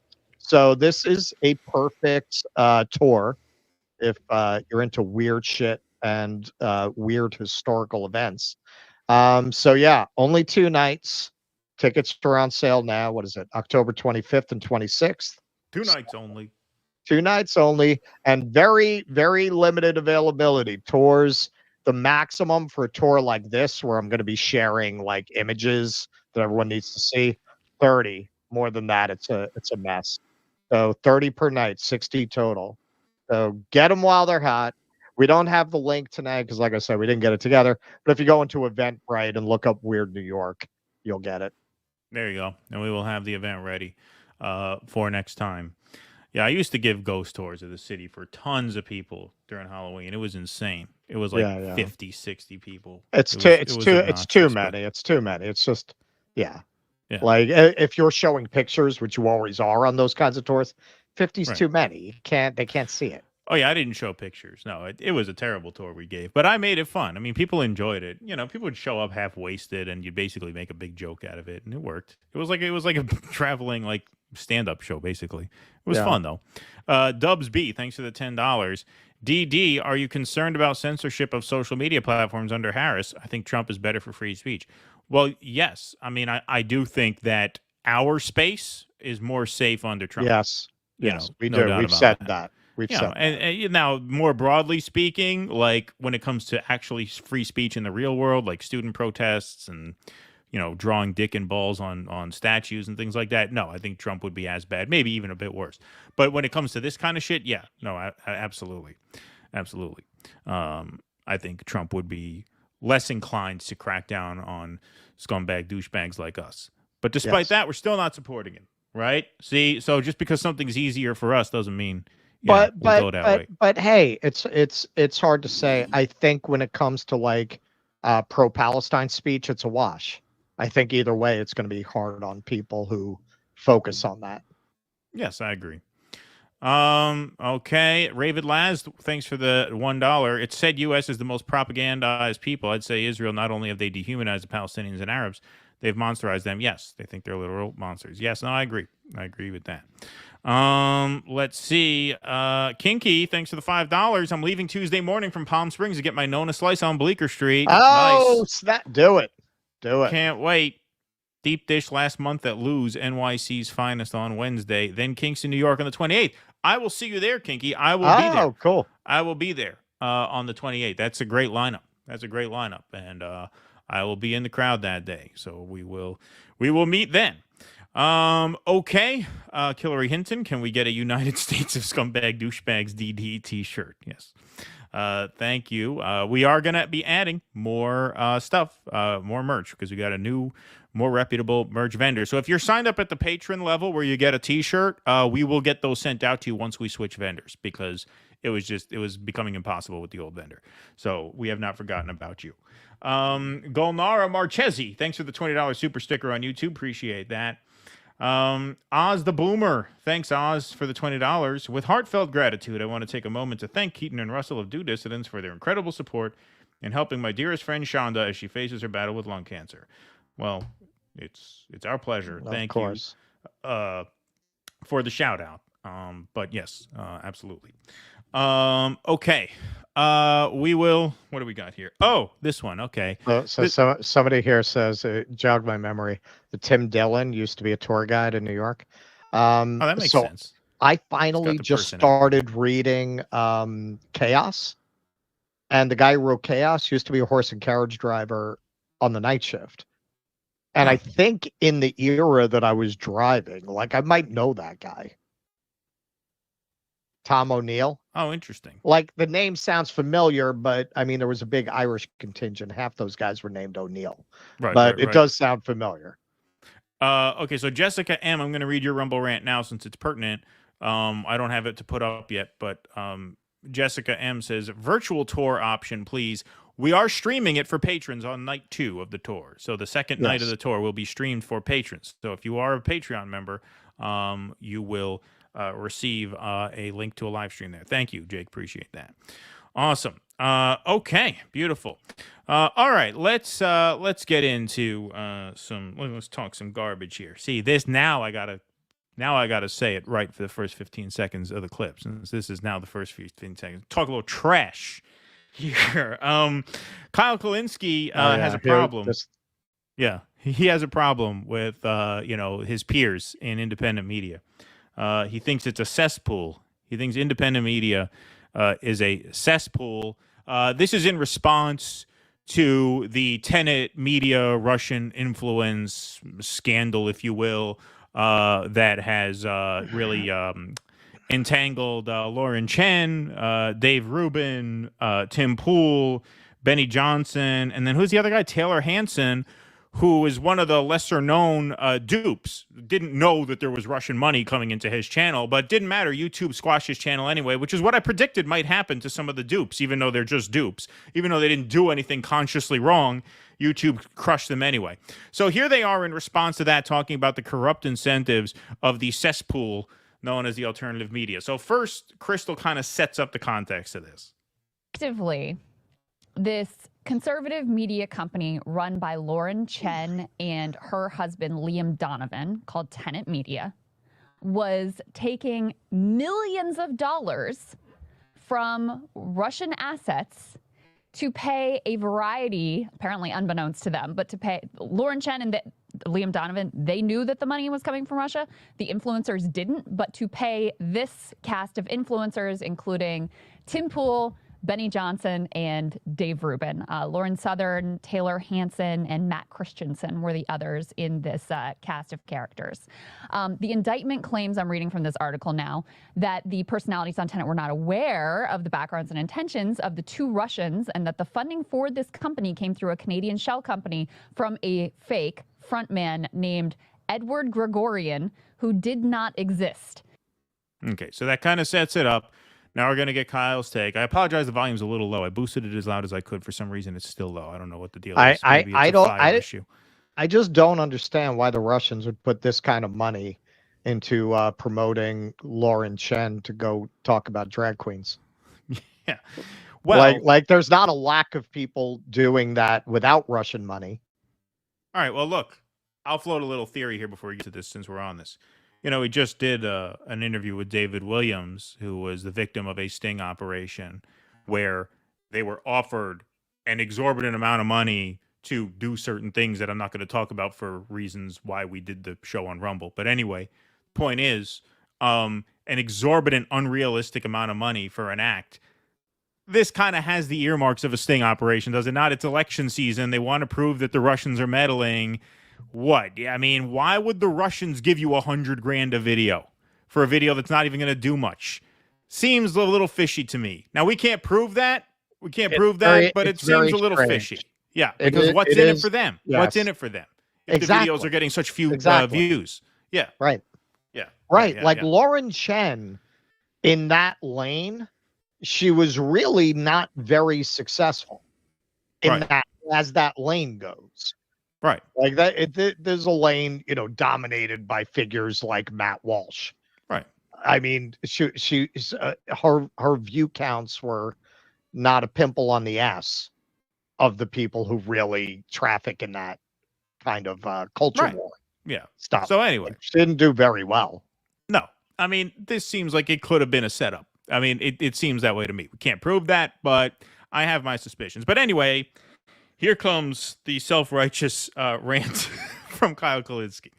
I won't bother. Benny Johnson and Dave Rubin, similar though, were the victims. We were had, and Dave Rubin in particular, really pins the blame, and justifiably so in certain respect on Lauren Chen. But that's basically they're like, we've been wrong. We're the victims of this situation. Nope. This is what I hear. Everybody saying that shit. Oh, they didn't know where the money came from, etc. I'm not contesting that. If they say they didn't know, I'm okay. I'll take you at face value that you didn't know. It doesn't fucking matter.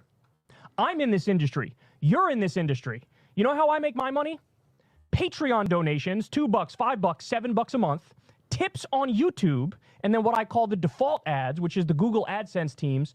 They place ads on the video. I don't know it could be any advertising company at all. I wouldn't know. I've never had a conversation with them. Right. I've never had a conversation with any advertisers. I've never done a single ad read in my entire fucking life. Your model is very similar to my model. You guys have a premium subscription model, and then on top of that, you guys also have the default YouTube ads. Yep. We've never talked to advertisers. We never talked to billionaires. We've never talked to foreign governments.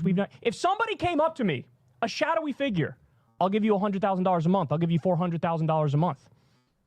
Of course, my first thought is going to be like, okay, what do you get out of this? Right. What do you want out of this? Why are you giving me this money? This makes no sense. Where's this coming from? Is this an ethical conflict? So no, the people who are acting like, oh, they've been wrong. In fact, Ben Shapiro came out and said, Dave Rubin and Tim Cast and Benny Johnson aren't the issue here. They were apparently deceived by the company founders who were allegedly taking Russian cash. That's exactly what I would expect Ben Shapiro to say, who jams an ad read into like a 6 or 7 minute video that he drops. Yeah. Right? He's talking about shaving your balls and taking dick pills in the middle of his 6 or 7 minute video. You want to know why? Because he's a hack. Does Ben Shapiro do dick pill ads? I would love to hear a Ben Shapiro dick pill ad. I think that's hyperbolic. I'd be really surprised if he does those. We all know that female pleasure is a myth, but male pleasure doesn't have to be. Use BlueChew.com, coupon code Ben. To save 20% off at checkout. I want to read that. Yeah. Okay. All right. Now, we always want to be fair. I haven't seen this until you're showing it to me now. I hate to say it, in terms of somebody wants to give you $100,000 for no apparent benefit to themselves, and you just took it without asking any questions. Yeah, sure. I mean, if that's what happened, it is pretty stupid. Now, I'll say that just because of human nature, the temptation is, of course, going to be on the side of, well, of course they want to give me $100,000. I'm awesome. I have a big platform. I reach a lot of people. They just want to support what I'm doing. But of course, that doesn't make a lot of sense, especially when you talk about what was the name? Spider Gregorian or some shit? I mean, it sounds like it came out of Casino Royale. Well, that's why Lauren so Chen right is really, the one where they say, well, you had to have known about this, because she basically formed Tenet Media using this investment and then brought it to these 4 schmucks who are like, yeah, I guess we'll do it. I mean, rich people throw money at people for all kinds of crazy reasons. That's true. I think that, she has more responsibility for this than, Rubin and Poole and stuff, which is why she's, named in the indictment, and they are not. But I do think that, and look, Kyle even grants, he says, look, I'll say you didn't know, you didn't do enough due diligence, whatever. They had a name, they had a company set up.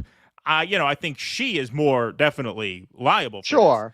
But I will concede, being in this space ourselves, yeah, man. I mean, if somebody just comes up to you and offers you a bunch of money for no apparent reason. Oh, yeah.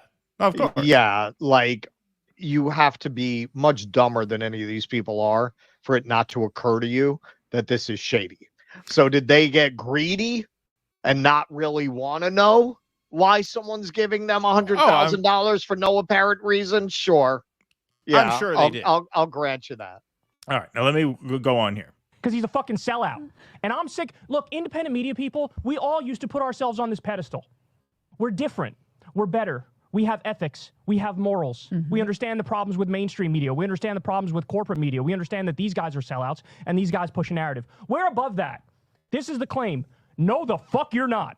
Any of you who've talking directly to advertisers, any of you who've taken money from foreign governments, by the way, even if it wasn't Russia, even if it truly was just a shadowy billionaire, fuck you, that's a scandal too. I'm not taking any money from billionaire robber barons. Crystal's not taking any money from billionaire robber barons. And you know what? We could probably make 5 times as much money as we do if we did sell out. But we don't want to sell out. So all this fucking, oh my God, I was lied to. Why the fuck did you take the money? Why did you take, of course there's going to be strings attached. Okay, let me ask you something. Wow. Who would you be selling out to if you were to sell out? You already vehemently support Kamala Harris for president.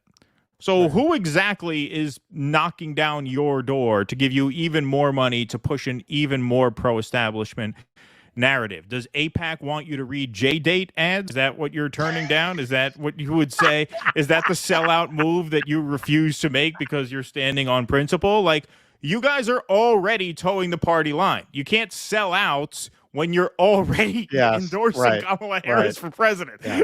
There's no interest to cave to at that point. You have to be a get. Yeah, exactly. You have to be a get. Right. You have to be a get.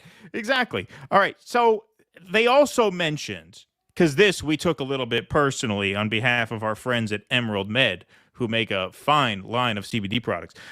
They took a swipe at people who do, ad reads as part of their shows, people who talk to advertisers as if that is such an offense against all principle and morality. I want to get Crystal's sort of little bit on this, and Kyle goes one more time. This is a shorter piece, and then we'll talk about this a little. Important one, which even if it wasn't Russia or a foreign government, or your point is such an important one, which even if it wasn't Russia or a foreign government or whatever, you have so compromised yourself. 100%. It's actually, I was in the corporate media. I worked at MSNBC. It's actually, what they're doing is actually worse, because in corporate media, there's at least some distance between the on-air talent and the people who work in the ad department, who are actually actively pitching the advertisers and doing the money grubbing. Here, there's no distance whatsoever between the on-air talent and the advertisers. They're reading their ads directly. I think that's really inherently, wrong too, if you're purporting to be any sort of an independent. And it's one thing if you're some whatever non-news person. But if you're purporting to analyze the news in a neutral way and you're directly reading ads and having direct meetings with advertisers, let alone taking millions from some, shady fake businessman, it's completely disgusting. It's completely disgusting. And the results are also completely disgusting. The commentary that comes out of that system is utterly disgusting and compromised. Independent media is a cesspool. Just like I did a video on it the other day saying the same thing. Independent media is fucked. Okay. All right. Look, I'll let you go first. I don't have that much to say. It's a very simple point. It's very easy for people like Kyle and Crystal, who, 1, pre-record all their content, and 2, never say anything interesting enough to be censored. It's very easy for them to say, hey, all of our peers in this space, why don't you just rely on the YouTube ads? There's something fishy about talking to advertisers and reading ads for products. Why don't you just do it the noble way, which is whatever Google wants to put in front of your video, they put in front of your video. That's the morally pure way to do it, because we don't have to talk to an advertiser. Well, it's very easy for two people whose idea of pushing the envelope is touting Tim Walz's free school lunch program in Minnesota to be like, hey, why don't you just trust YouTube with your entire livelihood?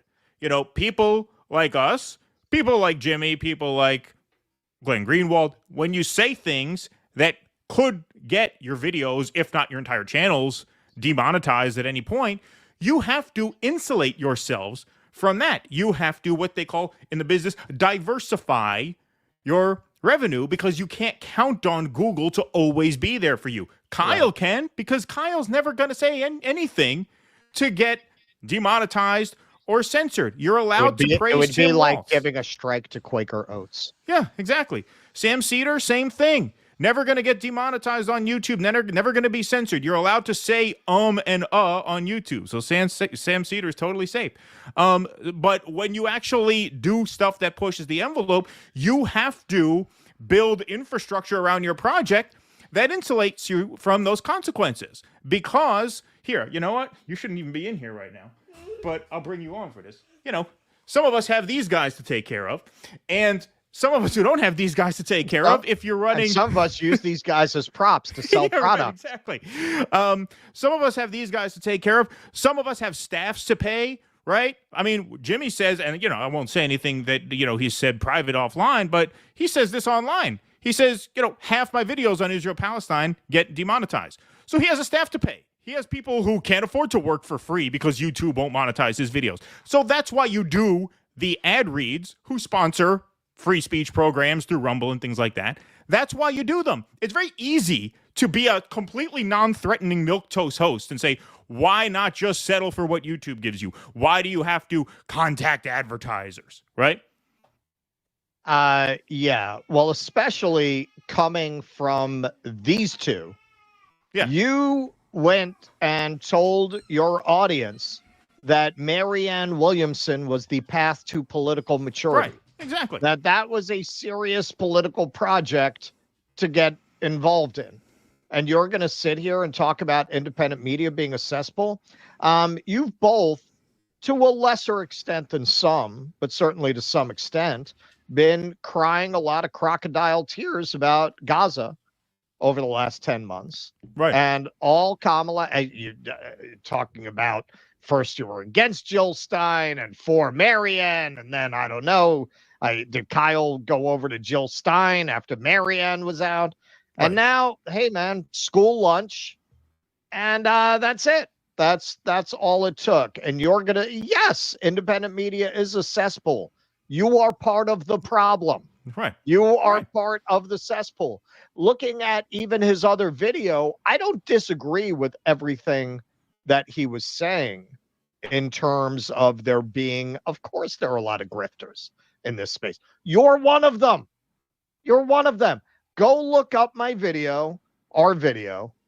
Kyle lies to defend. It's something like Kyle lies to defend Marianne Williamson. Yeah. Kyle literally went on the air and lied about what was in an article about Marianne Williamson, and so that he could lie about it. You know, hosts like us, any hosts, it's just part of the format. When you're doing an article, you throw it up on screen. He didn't throw it up on screen because what he was telling you the article said was not what the article said. Right. He's a fucking liar.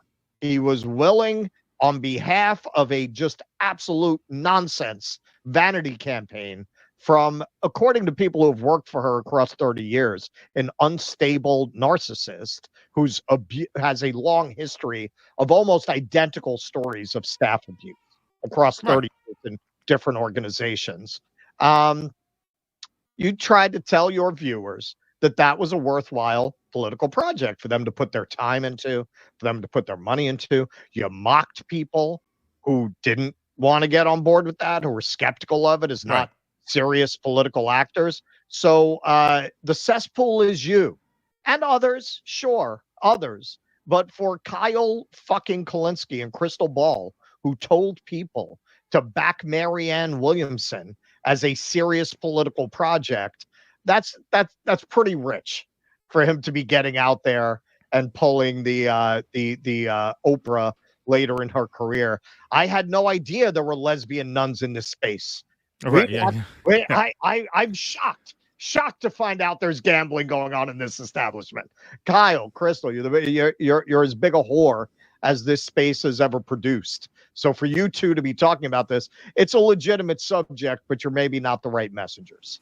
Yeah, and like I said, people who will never face censorship or never face any sort of demonetization, for them to sort of like act as if other people are gaming the system or being immoral by reading an ad for coffee so that in case they get censored, they can still afford to do the show. We cannot afford to do the show for free. We also live stream our stuff. A guy like Jimmy live streams his stuff. So when you do a segment on Israel Gaza, that's it. That's your take. When you go to clip that, if they flag that as something they're not going to pay you for, That's it. It's done. Right. Kyle pre-records all his shit. Breaking Points, they pre-record all their shit. I don't know this happens for a fact, but I would imagine if he does a take on Israel-Gaza and he goes to upload it and they say, this is limited ads, he probably re-records it and phrases things a little bit differently. We don't monetize most of our streams. We don't monetize most of this shit. And the thing is, like, you know, if you are a channel that has a staff, you can't do half your shit for free. So that other stuff, talking to advertisers, is a way to insulate yourself from that. If you're a creator who does not push the envelope in that way, who never has to worry about that, then of course it's easy for you to say, well, just run Google ads, right? Well, and also, Crystal doing her Cenk act. Oh, it's disgusting. Okay, Crystal. Unlike a lot of people in this space, Crystal Ball has actually worked in the corporate media, and she knows damn well that the firewall between advertising and presenters does not have anything to do with the final product. The final product, they might as well be in the room with the advertisers, because the way it comes out the other end, as Taibbi has broken down probably better than anybody, everyone understands what the incentives are. Right. Everyone sees who gets promoted and who doesn't, who gets to stick around and who gets released, right? And so the people in the media understand that if you decide you want to do a multi-part series about how the defense contractors own the country, well, good luck with your job over at the very small, not-for-profit, independent journalism outlet, but you're not going to be playing in these leagues with the kind of money that comes with playing in the big leagues if you do that kind of reporting. And everybody knows it, and she knows that. Right. And not to mention that these advertisers that you let run ads on your channels, most of them boycott the free speech platforms. So the free speech platforms have no choice but to solicit more personal advertising sources in terms of reads and things like that. Right. I just it's a real pet peeve when people who take advantage of who stay within the bounds of censorious platforms shame people who might have to exist outside of those boundaries. Right. Exactly. All right. Let's read from some of our sponsors who are not advertisers, but they're amazing. They're called our patrons. Jake, can we throw those up on the screen? Look at that. Look at that timing. Look at that timing. Hey, if you want to join the party, go to patreon.com/DoDissidents and sign up. You get your name up in lights here on the patron scroll. You also get call-in access to our post-show Q&As, which take place every Sunday night over on Rumble. Today is Sunday, which means we will be doing a call-in Q&A after the program is complete. That is over on Rumble, so we'll get ready to make that switch fairly soon, everybody. We got a couple more quick things to take care of I did a recut of the intermission video. That's right. There will be a new intermission around for video. It's fun. That's right. So you can go to patreon.com. You get your name up in lights. You get call-in access to the Q&As. You also get exclusive patron-only streams, which are interactive call-in streams. You're going to get access to our upcoming film club series, which will be exclusively for paid members. Russell's walking tour will be exclusively for paid members, so you can join that virtually if you'd like. So that's patreon.com/DoDissidents, DoDissidents.substack.com, or you can go to DoDissidents.locals.com. Sorry. You moved it on me, Jake. Not your fault. Just unfortunate timing, though. Where is it? There it is. DoDissidents.locals.com, or you can click that bright red join button underneath the screen to join our locals if you're watching over on Rumble. You guys are the backbone of the program. We thank you all very, very much for watching. All right. Ravid Laz, a good guest to delve into the psyche of Zionists might be Gabor Mate. Yes, given he's a Holocaust survivor, former Zionist, and has knowledge in psychology. Yeah, I would love to talk to Gabor Mate. Oh, absolutely. Yeah, we should have him on. Satan's #1 lieutenant endorses Harris for 2024 election. Thank you very much, P. Walker. Appreciate that. Mac Truck, thanks for the $20. In the immediate aftermath of Katrina, live on CNN, as Dick Cheney was interviewed, some rando yelled, "Go fuck yourself, Mr. Cheney. Go fuck yourself." Video yeah, that's a classic. Still warms my heart. Yeah, I remember that. Yeah, that was a great one. Absolutely. Liz Cheney. That was the proto Jose. Yeah, right, exactly. Yeah, the proto Jose. Jose before there was Jose. Liz Cheney should go to Yellowstone and pet the bison. Nothing bad will happen, Liz, I swear. Thank you, Mac Truck. Appreciate that. Dana Bash is just saying that so Dick Cheney doesn't confuse her for a quail to shoot her in the face. Thank you, Raven Lass. The best endorsement of Kamala I've seen so far is Putin. I'm still blown away. Keaton is white. Mind blown. You have a dark voice. Do I sound dark to you? Is that interesting? True? Interesting. I mean, people say he sounds like Alan Alda. Yeah, people say Alan Alda a little bit. Reeton Cussel. Oh, sorry, I took that train with him. He must have saw me. I've been kind of look like both of you combined. I've been told I kind of look like both of you combined. Yeah, good one, Reeton Cussel. Appreciate that. That's a good joke. More of a cult, Scientology or Democrats? Well, Democrats have more money, if you can believe that. I mean, I'm kind of an expert in both, and they definitely remind me of each other. There you go. Let's see here. David Morrison's show care. Just wait till Roger Stone endorses Kamala. Then what? Yeah, that would be a good troll move. That would rival Putin in terms of trolling, right? Let's see here. Michael Mike. Generalissimo Francisco Franco is still dead and endorses Harris. Thank you. Artie Blarty Fart Blast. Thanks for the $2.99. New merch. Print some Biden Feinstein 2028 shirts. That would be good. Actually, I like that idea. I like that idea a lot. That would be funny. Let's see. Spice Insights Podcast, thanks to the $4.99, says the real populist movement isn't concerned with RNL, meaning right and left, I assume. The language is off-putting. Let's engage people to work with everyone to do good and no one to do bad. Thank you for that. Hear, hear. Lady, thanks for the $9.99. Two much nicer Jewish boys. Thank you for that. Appreciate that. That's what we should call our new name we should rename our show. Two nicer Jewish boys. Yeah. Fadista, thanks for the $10. Could you both say who you think will win the election and what the reaction of people will be? I think it's very close. I know Nate Silver, has Trump pulling ahead in the odds market. Real Clear Politics betting odds market is almost 50-50. I think Trump 53, Kamala 47. I think it's very, very close. I would give the slight edge to Trump, probably for the same reason Silver is thinking, which is that he just has more pats on the Electoral College. Right, exactly. Fewer things have to break his way to get there. But it's very close. I mean, those three upper Midwestern states have only gone red once in the past, 30 years? They could all go blue again, at which point it becomes hard for Trump. So, to me, it's a close race. I give Trump the slight edge. And what will the reaction be if he wins? Well, I think we all know that. I mean, I think we all know what the reaction is going to be. Yeah, half the country's going to melt down, right? There are going to be a lot of triggered assholes on election night either way. I mean, I got to say, because I remember the meltdown in 2016, and unfortunately, I guess it's pre-cloud. I didn't even have a show, and I interviewed people outside of Trump Tower, and that's not in my photo records for some reason. I guess it was on one of the phones that I changed, and it didn't transfer over. But this time I will definitely go because there were huge protests outside Trump Tower when he won in 2016. And I would imagine there will be again. We will stream that shit live if it happens. Indeed. Brad Gilbert, thanks for the $2. Kyle is a fact checker 2.0, fact influencer CIA op. Thank you for that. Kuznetsky Bassane, thanks for the $4.99. Putin would never allow Russian graft flowing into the U.S. media, and no Russian would dare cross Putin. Aspen Fallen, thanks for the $2. Why Kyle so orange and blonde, turning into Trump? Thank you, Aspen Fallen. Holmes Box, thanks for the $1.99. Reading Chaos Now, another lie we've been told.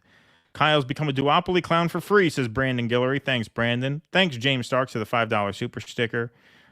Sparky for $5 says, if only Due Dissidents had the integrity of Kyle and Crystal. Thank you, Sparky. If only. We can only dream. Yes. Marty Funkhauser for $5 said, Crystal isn't taking money from robber barons. Crystal was literally born into tens of millions of dollars, farm boy. Was she born wealthy? I don't know. Was she born? I thought she got it from her divorce. Yeah. With her first husband. Her first husband was like a finance guy, right? Oh, yeah? I think so. I don't know anything about her personal life. Cool Blue 71, thanks to the $4.99. Crystal is worth $40 million. She would not have married Kyle if she didn't have his money. They do not relate and are not relatable to most people. Thanks, Cool Blue. Okay. SB, don't listen to lies on ACP. No lies. I believe you guys have the nicest abs of any communist party in the world. We support EFF, half brown, multi-faith, and support reparations. We aren't Nazis. No, I don't think you're Nazis. Haas was. Do I have to get my Nazi coat? We've had enough from you guys today. Haas was literally called Jewish by real Nazis. No, I don't believe you're Nazis. No. I don't believe that. John N, thanks for the $5. I grew up watching Johnny Carson, and he always read ads. Doesn't really bother me. Love from Florida. Thanks, John N. Appreciate that. Excellent reporting on bloodbath in Ukraine and genocide in Israel. Thank you for the $20 from Michael Ring. No, look, guys. Like, I mean, we made our points in that Kyle segment. We did the segment with David, which we did as a Rumble exclusive. You know how much we got paid for that interview? Zero. That will probably do about $1.50 in ad revenue over on Rumble, which the reason we can afford to do that is because we have other ways of bringing some money in. It gives you freedom and flexibility. Yeah. Listen, Crystal and Kyle would not interview David Williams in a million fucking years. Exactly. So exactly. That's it. And that's when we get to do things like that, that's what it's for. That's what it's for. Exactly. And so that's what the ad rates pay we're for. hoping to go to hoping to go to St. Louis to check out what the what Yeshitella's organization has done there. Yep. What the Uhuru group is doing in the community. I mean, that's what it's all about. We're not going to make money off of that. I mean, I'd be very surprised. No. But that's not what it's about. You don't make money off the Israel-Palestine shit. I mean, I'm not talking out of school. We can't monetize it. He said usually. half the clips we do don't get monetized on this subject. I do it anyway because it's a story worth covering. But you got to pay your staff, right? I mean, they got to get paid anyway. So how do you make up for that? You read an ad every now and then. Doesn't mean you're compromised. It means you're pushing the envelope far enough to the point where Google won't pay you for everything you do, which is fine. Like I said, we don't even try to monetize half of that shit. I don't want them looking at it with a fine-tooth comb. I don't want their money for that shit. As long as we can make it up in other places to the point where we can keep doing 3 shows a week and keep doing special interviews, that's what it's about. And that's what the ad reads are about. It's not about compromising integrity. And these guys don't do any of that shit. It's all just standard duopoly politics, which gets monetized every single time. They get paid every single time. So why would they do anything different?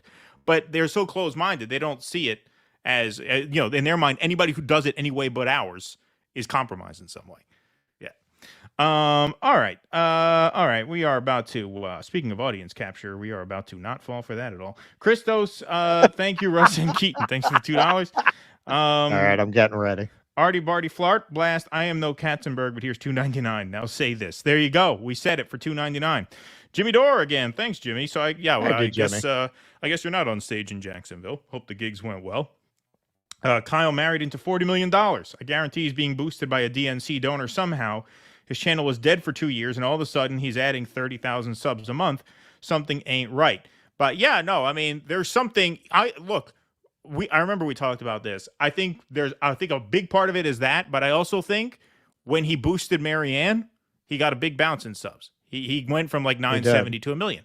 Because look, Marianne Williamson is a joke of a candidate, but she's a very famous person with a lot of admirers. So if you gas her up, then her admirers are going to like you, right? And I think that was a part of it too.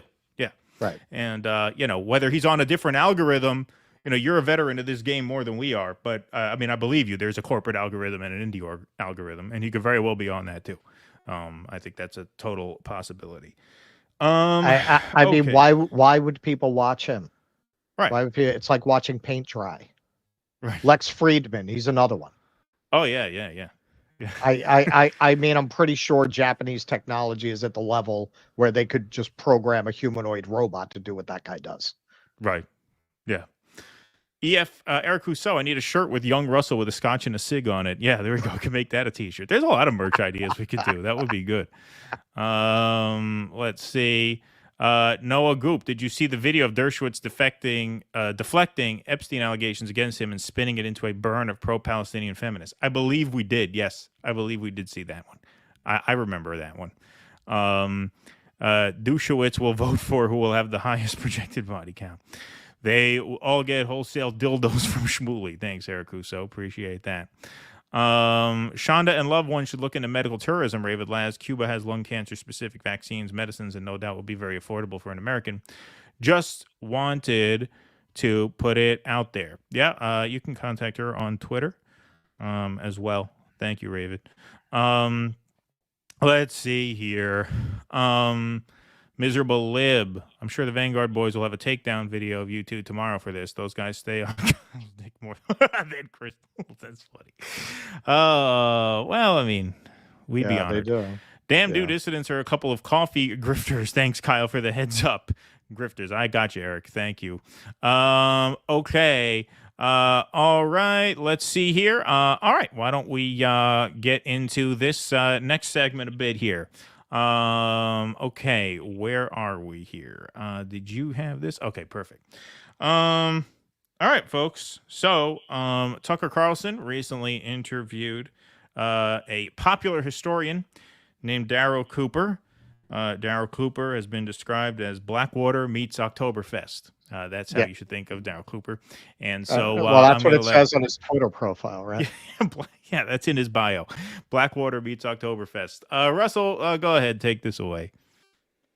Okay, so Darry Cooper, a self-described popular historian, did an interview with Tucker Carlson, and the portion of it that got the most attention was his contention that Winston Churchill was the real villain of World War II, and some of his theories about the decisions that the Nazis made in the East.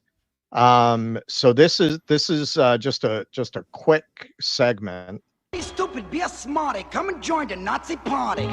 Oh, hang on. That wasn't that was later in the interview. That's later in the interview. I didn't mean to drop that yet. Okay, so Tucker Carlson's favorite historian has repeatedly suggested Hitler wasn't so bad. Now, we got a little pushback on a tweet. We just actually put out that video, and a lot of people are saying, no, he's not sympathetic to Nazis. He has dropped some really interesting tweets, I will say. So here's somebody had tweeted out a picture of Mussolini and Hitler, saying these two humans were responsible for the death of millions. Centralization of power is never a good idea, never. Which seems like a reasonable enough thing that you wouldn't feel a need to respond to. But he did. Here are but a few examples where centralized power would have been very welcome. As the Arab proverb goes, 1,000 years of tyranny is preferable to a single day of anarchy. And then he, I guess, Wikipedia'd some civil wars. So then this one's pretty interesting. Now, I was not myself. We covered the Olympics opening ceremony on the Rumble side, as we had to do. I felt that it was very self-indulgent to take a ceremony that's intended for people all around the world and to insert gender ideology that's particular to certain wealthy Western countries that most of the world rejects. So I was not a fan of it. But wow, he really wasn't a fan of it. So this may be putting it too crudely for some, but the picture on the left was infinitely preferable in virtually every way than the one on the right. And the one on the left, as you can see, is Hitler and his band in front of the Eiffel Tower. And he feels that was better than the Olympic opening ceremony. Then here, if you're having a bad day, just remember that the Trump shooter is currently wandering around hell looking for Hitler, while the two guys Kyle Rittenhouse dropped figure out how to break the news for him, presumably the news being that Hitler did not go to hell.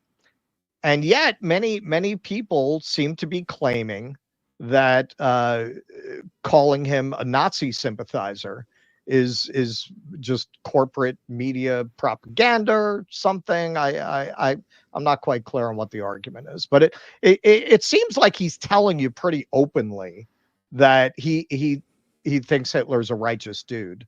Yeah, no, I mean, look, who would not go to hell.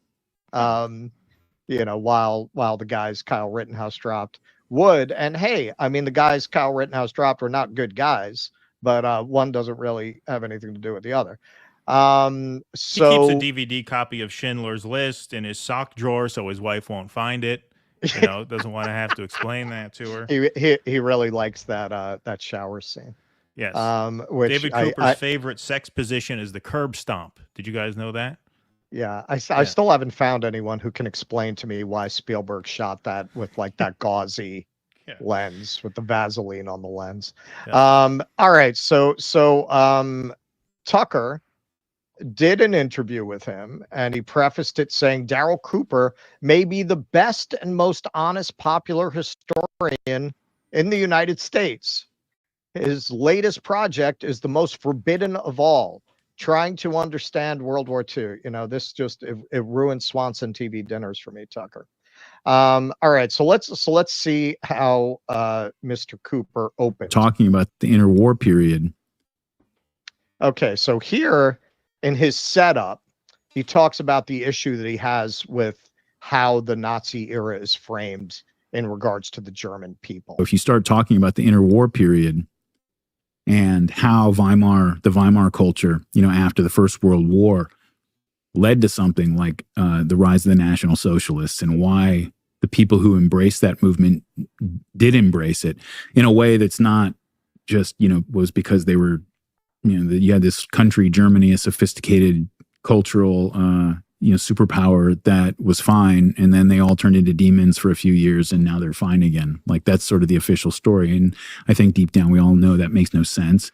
But Oh, okay, so I maybe that's the official story down at the feed store. I don't know where you live exactly. I don't know where Official Darry story Cooper at the only lives. gay bar in Allentown. Maybe. Yeah, maybe that's where they have that official story. I'm not sure where that's the official story. So right off the bat, he sets up this straw man of, yeah, you know what the problem is? Nobody's ever written about, thought about, done articles about, written countless books about why the Germans turned over to the Nazi party. Nobody's ever speculated about that.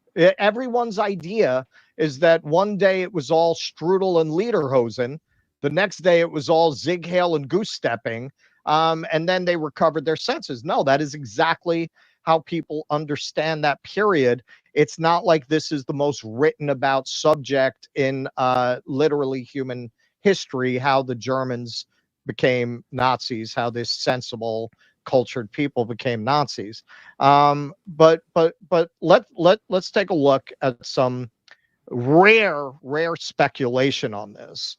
This must be some recent revisionist history. Figures of reparation payments were adopted not only by the French, but by the British, which had no relation whatever to any process which exists or could ever be devised of transferring wealth from one community to another. To enforce submission to these senseless demands, French armies actually reoccupied the Ruhr in 1923. To recover even a tenth of what was originally demanded, an inter-allied board presided over by an able American supervised the internal finances of Germany for several years, thus renewing and perpetuating the utmost bitterness in the minds of the defeated nation. In fact, nothing was gained at the cost of all this friction. For although the Allies extracted about 1,000 million pounds worth of assets from the Germans, the United States, and to a lesser extent Great Britain, lent Germany at the same time over 2,000 millions more than she had paid. Yet while the Allies poured their wealth into Germany to build her up and revive her life and industry, the only results were an increasing resentment and the loss of their money. Even while Germany was receiving great benefits by the loans which were made to her, Hitler's movement gained each week life and force from irritation at Allied interference. So that must be, gosh, because he's saying nobody ever talks about this or tries to find a reasonable explanation for why these cultured people turn to Nazism. So this must be a very recent revisionist history. I was surprised when I looked it up to find this was actually written in 1935. I was doubly surprised to find out that the author was one Winston Churchill, who, shall we say, Mr. Cooper is not a fan of, as we will discover in the next segment. Anything, Keaton, before we move on? Well, when he says he's not a fan of Winston Churchill, surely he's referring to the Bengal famine in 1943, right? Where he starved the Indians He must be. and then made fun of them. Churchill was the chief villain of the Second World Well, okay. Well, let's see. Let's see. Let's see. I think he's getting to that. I'm sure his chief complaint about Churchill is what a racist Churchill was, right? Because he That- was that racist. must No, be that it. makes no That must be it. sense. But Churchill was the chief villain of the Second World War. Now, he didn't kill the most people. He didn't commit the most atrocities. He was primarily responsible for that war becoming what it did, becoming something other than an invasion of Poland.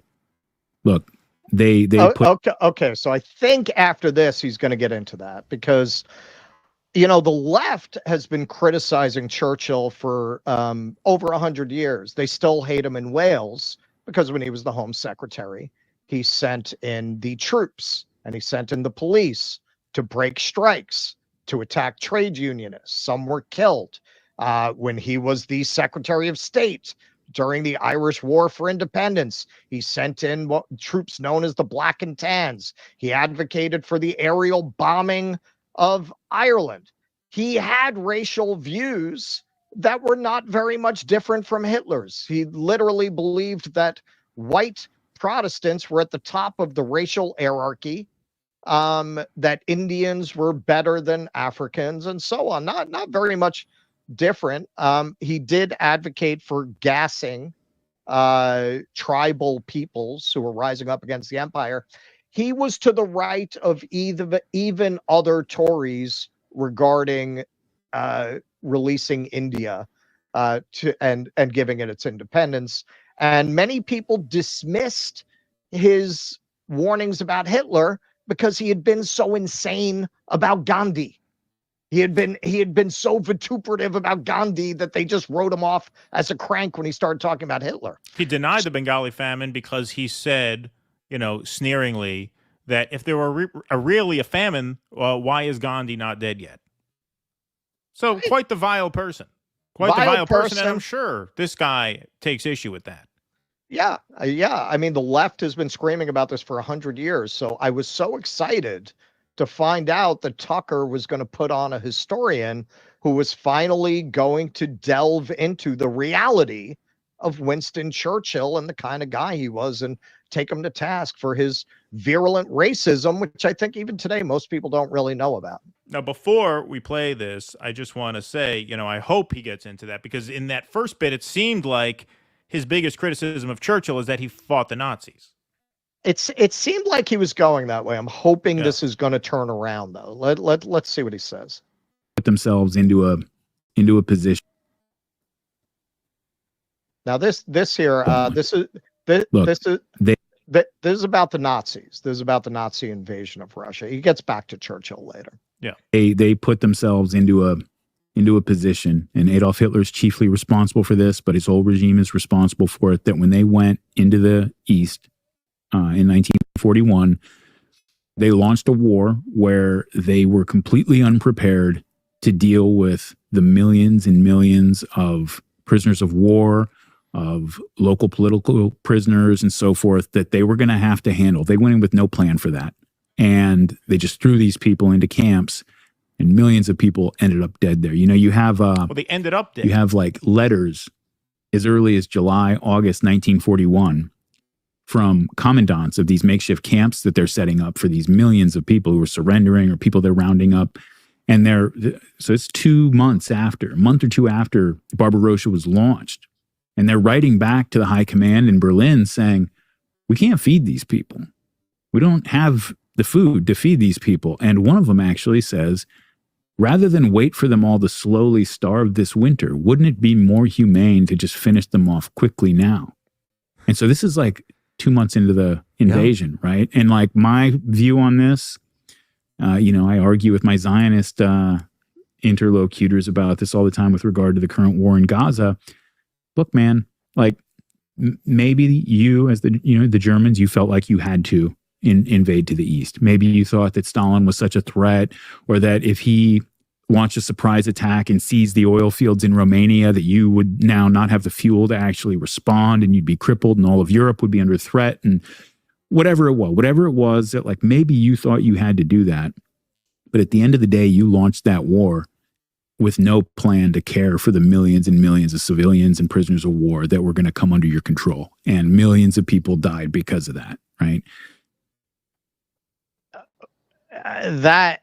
Just wow. All right, so there's a lot to unpack there. All right, so you heard that right. He is essentially putting forth the proposition that the genocidal war that the Nazis fought in Eastern Europe was an accident of logistics. Right. It was an oopsie. Poor planning. Yes, it was poor planning, that the massacre of millions of Russians in the end was not intended. Now, he quotes a commandant of a camp writing to them, and that may very well have been because a lot of the German army were holdovers from the tradition of a German army, and they saw themselves as duty bound to serve whoever was leading the state. In other words, a lot of the regular German army were not devout Nazis. So if such a letter were written, it did not reflect policy. It reflected the fact that you did have some members of the army who did not understand exactly what this campaign represented or what was expected of them. Throughout this segment of the interview, it's a 2.5-hour interview that covers other subjects. This is really a half hour. If you look here at the way he's describing Germany's motives, as if their motives are not clear. Maybe you thought you had to go in because the communists represented such a threat. And that's another thing. He's constantly framing the Nazis as defenders of Western civilization against the communists. He doesn't come out and say that. Maybe you thought that this threat was so great you had to go in case they took the oil fields and so on. Now, it is really remarkable to me that this person is taken seriously as a historian after watching this. Now, some people have said they've listened to certain things he's done and enjoyed them. That doesn't surprise me. I mean, he's got charisma. He speaks well. He's got all of these different sources at his command that he mixes up. But what he's telling you here is completely ahistorical bullshit. So my question would be, are you expert enough in any of the subjects that he's covered, that you've listened to and enjoyed, to know if he was full of shit? Because I very much doubt that he's just full of shit here, but he's accurate other places. Although, who knows? Jonestown, he did 30 hours on Jonestown. There's no Nazis involved in Jonestown, so maybe he wasn't conflicted there and he was able to just go ahead and tell it straight. But if this is any indication, I would say, as much as you may have found other things of his entertaining, I promise you, a lot of what you came away believing from listening to this guy is complete and absolute and utter bullshit. And you should probably go get yourself a book on the subject by somebody whose qualifications is not being the best read guy at the local tavern. Every town has a guy like this who's read just enough to be able to impress people who haven't read anything about the subject that he's talking about. Keaton, anything? Well, I mean, that was pretty thorough. To me, it's pretty obvious that he frames, as you said, the Holocaust as an unfortunate accident. It was an accident. It was a mistake. Right. Hey, we meant these people well. We just turns out we didn't have enough food to feed them, so we thought we should just exterminate them. Yeah, because that's the more humane thing to do. Sure. It is outright Nazism. It's beyond Nazi apologia. It's outright Nazism. Right. Not only is it Nazism, he's presenting this, and this is why I say you have to really just have no knowledge of the subject at all to take this guy seriously. Yeah. It just where he opens up, Robin DiAngelo very famously in White Fragility makes the absolute batshit claim that the way that people understand the story of Jackie Robinson is that he was the first black man who was good enough to play baseball with white people. And absolutely nobody understands the Jackie Robinson story that way. Everybody understands it as he's the first one they let play baseball with whites after this long injustice of people who were certainly good enough and better in many cases than white players were not allowed to play with them. That's the equivalent of what he just said at the opening there. Well, there's this idea that the Germans just, I mean, that's like saying, well, there's this idea that the American Revolution just kind of happened one day and nobody ever really talks about what led to it. What? Yeah. What? Like, you have to know nothing to listen to this guy and say, yeah, no, you know what? That's right. Nobody ever talks about why I never cared about that. You got to literally have no idea what the fuck you're talking about to think this guy knows what the fuck he's talking about. Of course. Of course. All right. So here, because obviously he got a lot of shit on X, my contention is not that the Third Reich was peaceful or that Germany did not kill Jews. Germany dishonored itself by its conduct on the Eastern Front. My contention is that the war was not inevitable, that in fact almost no one but Churchill's faction wanted it, and that the atrocities could not have happened in the absence of a world war. This, I think, is not only supportable, but as close to provable as historical counterfactuals can get. Now, he got a lot of reader notes that you can trace back the links. Yes. They're not frivolous. Right. Atrocities against and mass murders of Jews, Roma, disabled people, LGBTQ people, etc. by the Nazi regime began as early as 1934. The Nuremberg laws codified this terror campaign in 1935. They were not the result of England declaring war in 1939. So now, if only we had sources that could settle this one way or the other. If only Hitler had let us know what he thought about Russia and war in the East. Oh, you know what? There's this book called Mein Kampf, where he laid out his thoughts on this and many other subjects very clearly. And so we National Socialists consciously draw a line beneath the foreign policy tendency of our pre-war period. We take up where we broke off 600 years ago. We stop the endless German movement to the south and west and turn our gaze toward the land in the east. In the east. At long last, we break off the colonial and commercial policy of the pre-war period and shift to the soil policy of the future. If we speak of soil in Europe today, we can primarily have in mind only Russia and her vassal border states. Okay, so he wrote this, 1921, somewhere around there. Okay, so maybe he changed his mind, as indeed Darry Cooper, I think, realizing some of the contradictions inherent in his own argument, later suggests that by 1939, because the Trotskyites had been purged and Trotsky was dead, that Hitler had begun to rethink his intentions towards Russia. Well, that's interesting, given that they wrote up a plan for what they wanted to do in Russia in 1941. And anyone can go look this up online. There's a translation online. You don't have to speak German. So it was the General Plan Ost. So let's look at some of what was in that. General Plan Ost means Master Plan of the East, and was the Nazi plan for the resettlement of Eastern Europe with German citizens after their victory in World War II, which they presumed was imminent in 1941 when they developed the plan. 1941.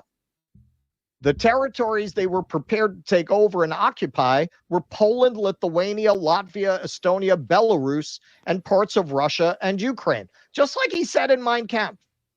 That is something people always remark on about Hitler's reign. It was exactly what he said he was going to do. But this is what I don't. Okay, hold on. I'm sorry to stop your flow. What's one of the most amazing things about this story is the fact that there are enough people apparently unaware of the fact that the Nazis' crimes against humanity predate World War II. Apparently, there are enough people unaware of that to the point where this guy can find an audience and find a followership. I mean, it's the most basic thing in the world, you would think, but apparently there are enough people who don't know that who could take something like this at all seriously. And I got to say, I do not include Tucker Carlson in the list of people who do not know that. This was an act of bullshit. This was an act of fucking bullshit by this guy. There is no way that Tucker Carlson does not have enough knowledge of this period to know that what he said about the war in Russia is insane. It is completely insane. The Nazis believed people from these territories were racially inferior and required extermination in order to make room for the Aryan Germans. To exterminate the unwanted people in Eastern Europe, General Plan Ost called for mass starvation or moving those they wanted to get rid of farther east. Nazi policy in relation to the General Plan Ost stated, quote, many tens of millions of people in this territory will become superfluous and will have to die or migrate to Siberia. How people were to be removed, according to General Plan Ost, was based on a racial hierarchy crafted by the Nazis. Those of Slavic origin were undesirable and were to be moved into Siberia. The Jews were to be totally removed, meaning killed. The rest of the people in Eastern Europe were to be enslaved, Germanized, or killed. The special German Einsatzgruppen task forces led operations to kill Eastern Europeans from the end of 1941 to the end of 1942. They killed over 300,000 civilians in Belarus, Ukraine, and the Baltic states alone. Hitler argued that he wanted to acquire Eastern Europe for the resettlement of Germans to the territory in order to give Germans Lebensraum, living space. The fact that he never mentioned that word in this entire segment talking about the motives for war in the East is amazing, just amazing. This is what I mean. To listen to him and take him seriously, you have to know nothing yourself. Or everything you know has to have like the Stormfront imprint as the publisher. Like you have to just know nothing about this, or everything you know about it is just completely wrong. Right. The term was coined by the German geographer Frederick Ratzel in 1901. He believed a country needed enough resources and territory to be self-sufficient and to protect itself from external enemies. Okay. All right. And if anybody's saying, well, this isn't what's really in it, as I said, it is online. There is a translation. If you are interested, you can read the entire plan that the Germans had for Russia. The extermination of the population was not an oopsie. It was not a bug. It was central to their plan for that region. They did exactly what he said he would do in Mein Kampf. To continue. Hang on, I'm not getting sound. What happened in the volume? For some reason that got muted. All right, here, we'll find this again. Here we go. I think this is left where we will cue this escaped up, right? escaped at Dunkirk. There's no British force. Hang on. There we go. The British have, escaped at Dunkirk. There's no. All right. Just to set this up. So he talks about how the Germans, and this part is true, but his angle on it is quite interesting. How the Germans had tried to made many overtures for peace with Britain, and so now he's picking up with after they invaded France. You know, when I look at Darry Cooper, I'm reminded of when FDR called Churchill and said, "Tractor supply has fallen." That's what I'm reminded. Very sad chapter of the war. Sad day. Sad day. And the British have, escaped at Dunkirk. There's no British force left on the continent. There's no opposing force left on the continent. In other words, the war is over and the Germans won. Okay.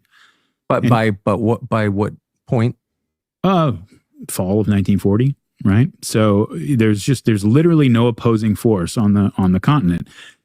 And throughout that summer, Adolf Hitler is firing off radio broadcasts, giving speeches, literally sending planes over to drop leaflets over London and other British cities, trying to get the message to these people that Germany does not want to fight you. Like, we don't want to fight you. Offering peace proposals that, it said, you keep all your overseas colonies. We don't want any of that. We want Britain to be strong. The world needs Britain to be strong, especially as we face this communist threat and so forth. Like, this is what's going on. And I think that if there were people in Britain who, if they hadn't, put it this way, if they hadn't been so successful at delegitimizing the peace approach by demonizing Neville Chamberlain and so forth, and holding him responsible for the invasion of Poland, that people would have been, they would have understood, like, we don't need a repeat of the First World War. The whole plan was... Okay, so it's basically saying, look, Hitler was going to spare the white people. He was going to spare Britain, so why didn't you just make a deal? Why did you fight? Yeah, and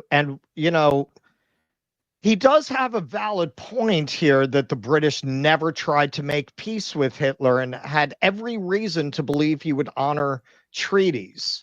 Let's take a look. Oh, okay. So at Munich, Chamberlain got an international agreement that Hitler should have the Sudetenland in exchange for Germany making no further demands for land in Europe. Chamberlain said it was peace for our time. Hitler said he had no more territorial demands to make in Europe. On 1st October, German troops occupied the Sudetenland. Hitler got what he wanted without firing a shot. 6 months later, in March 1939, German troops took over the rest of Czechoslovakia. Oh, it's almost like he couldn't be trusted. It's almost like the agreements you made with him, he didn't feel bound to stand by them. Poland seemed to be the next most likely victim of Nazi aggression, and Chamberlain made an agreement with the Poles to defend them if Germany invaded. Hitler did not think Britain would go to war over Poland, having failed to do so over Czechoslovakia. He sent his soldiers into Poland in September 1939. 2 days later, Britain declared war on Germany. Okay. So, yeah, Chamberlain tried to make a deal with Hitler, and Hitler very quickly broke the deal. Did not stand by what he said, that his ambitions were finished, went and invaded Czechoslovakia. Then he knew that England had been bound by treaty to protect Poland. And he said, what are they going to do? So Cooper is saying that England should not have honored its commitments by Poland. And also that they had reason to trust any treaty that they made with Hitler. And beyond that, that taking his offer where Britain, and this part is historically true, Hitler believed, because of his racialist views, that the British are Aryans, we're Aryans, the British have their sphere of influence, and we have ours. Ours is to the east. We're going to liquidate them. We're going to kill them all, as we just saw. They had a plan. They were going to take over the east, and you guys can be in the north. And it's all copacetic. Why are you fighting? It is true that Hitler didn't understand why they were fighting him, because he felt that, well, as Aryans, we should just divide the world between us. So he's saying that Hitler should have, Churchill should have been good with that. He should have gone along with it. Yeah. I mean, look, I appreciate the work you put into this. It goes without saying, no, you should not have taken a deal with Adolf Hitler. I mean, of course, like what, like, I don't even know what, I mean, I appreciate the effort, but no, Churchill should not have made a deal with Adolf Hitler. And to the morons, absolute mouth-breathing morons who read this as an endorsement of Winston Churchill, you have to think before you tweet, because it turns out the irony is that the only thing that this Nazi, Darry Cooper, doesn't like about Churchill is that he fought the Nazis. It seems to me that's the only thing he doesn't like about him. Right. He doesn't seem to have an issue with all of the atrocities that Winston Churchill committed. Most notably, in my opinion, would be the Indian Famine in 1943. Not only did he really perpetuate that, but he basically joked about it in response. First he insulted them. He said it's because of overpopulation. It's because the Indians breed like rabbits. And then he said, well, if there's really a famine, why isn't Gandhi dead? Right? Right. So, but I haven't heard, and look, I have not listened to all of this guy's brilliant podcast, so I don't know that he's never condemned that, but he doesn't condemn it here. It seems like the only problem he has with Winston Churchill is the one thing. Seems like the only problem he has with Winston Churchill is the one thing that could begin to redeem Winston Churchill as a historical figure, right? And I'm not saying it does. And yes, there are war crimes committed by the Allies, the firebombing of Dresden, that are overlooked in history generally. But this guy's problem with Winston Churchill seemed to be that he thought that the Allies should fight the Nazis and not make a deal with them, which would allow them to, as Russell just said, exterminate millions of people without consequence, not by accident, not because they, ran out of food to care for them after they captured them. I mean, it is so fucking absurd. It is absurd. On its face, fucking absurd. It's psychotic. Well, of course. And what's really funny is, again, demonstrating the ignorance of anyone who would take this guy seriously, at least on this subject. You have people telling people on the left when they're challenging this, they're showing Winston Churchill saying racist stuff. Oh, welcome to the party. We've been saying that the left is very well aware of Churchill's racism. They've been talking about it forever. They've been talking about it since he was still alive. They've been talking about it since he was prime minister. Of course. And what's amazing is some of those people said, well, you didn't listen to the interview because here's the racist shit that Churchill said about India. Well, motherfucker, you didn't listen to the interview. Does he say any of that in the interview? Does he mention that? I mean, I'll confess, I only listened to what I assumed was the relevant portion of the interview, but the part that was time-stamped as being relevant to this segment, I listened to. I didn't hear any condemnation of Churchill's racist remarks. I heard bitching that Churchill didn't, lay down for Hitler. Didn't agree to divide the world between England and Germany. And what he's saying, the war had been won by then. Well, clearly not, because we're not speaking German. Clearly he called it right. Right. To say that the war was lost is nonsensical, given that the war in the end was won. Right. He didn't believe it was lost, and he was right. Did he? Now on X, he did a whole thread, a lot of which got reader noted with sources, which is pretty funny. A lot of what he said as here is just completely untrue. And what he does say that's true as here is very distorted and slanted. He makes the point that Churchill basically went on a campaign to provoke the Germans to strike back so that the Americans would join the fight. Well, turned out that was the right play, wasn't it? Right. I mean, unless you're Darry Cooper and think that, the image of, people in drag mocking the Last Supper is a greater offense than Nazis in front of the Eiffel Tower. Oh, look, in 100 years, Nazi apologists will begin each sentence. Say what you will about Darry Cooper. Yeah. In 100 years, they're saying it now. All right. So let's see how he continues to indict this foul way that Winston Churchill fought this war. The invasion of Poland, that people would have been, they would have understood, like, we don't need a repeat of the First World War. The whole plan was we don't have a way to fight this war ourselves. This war is over.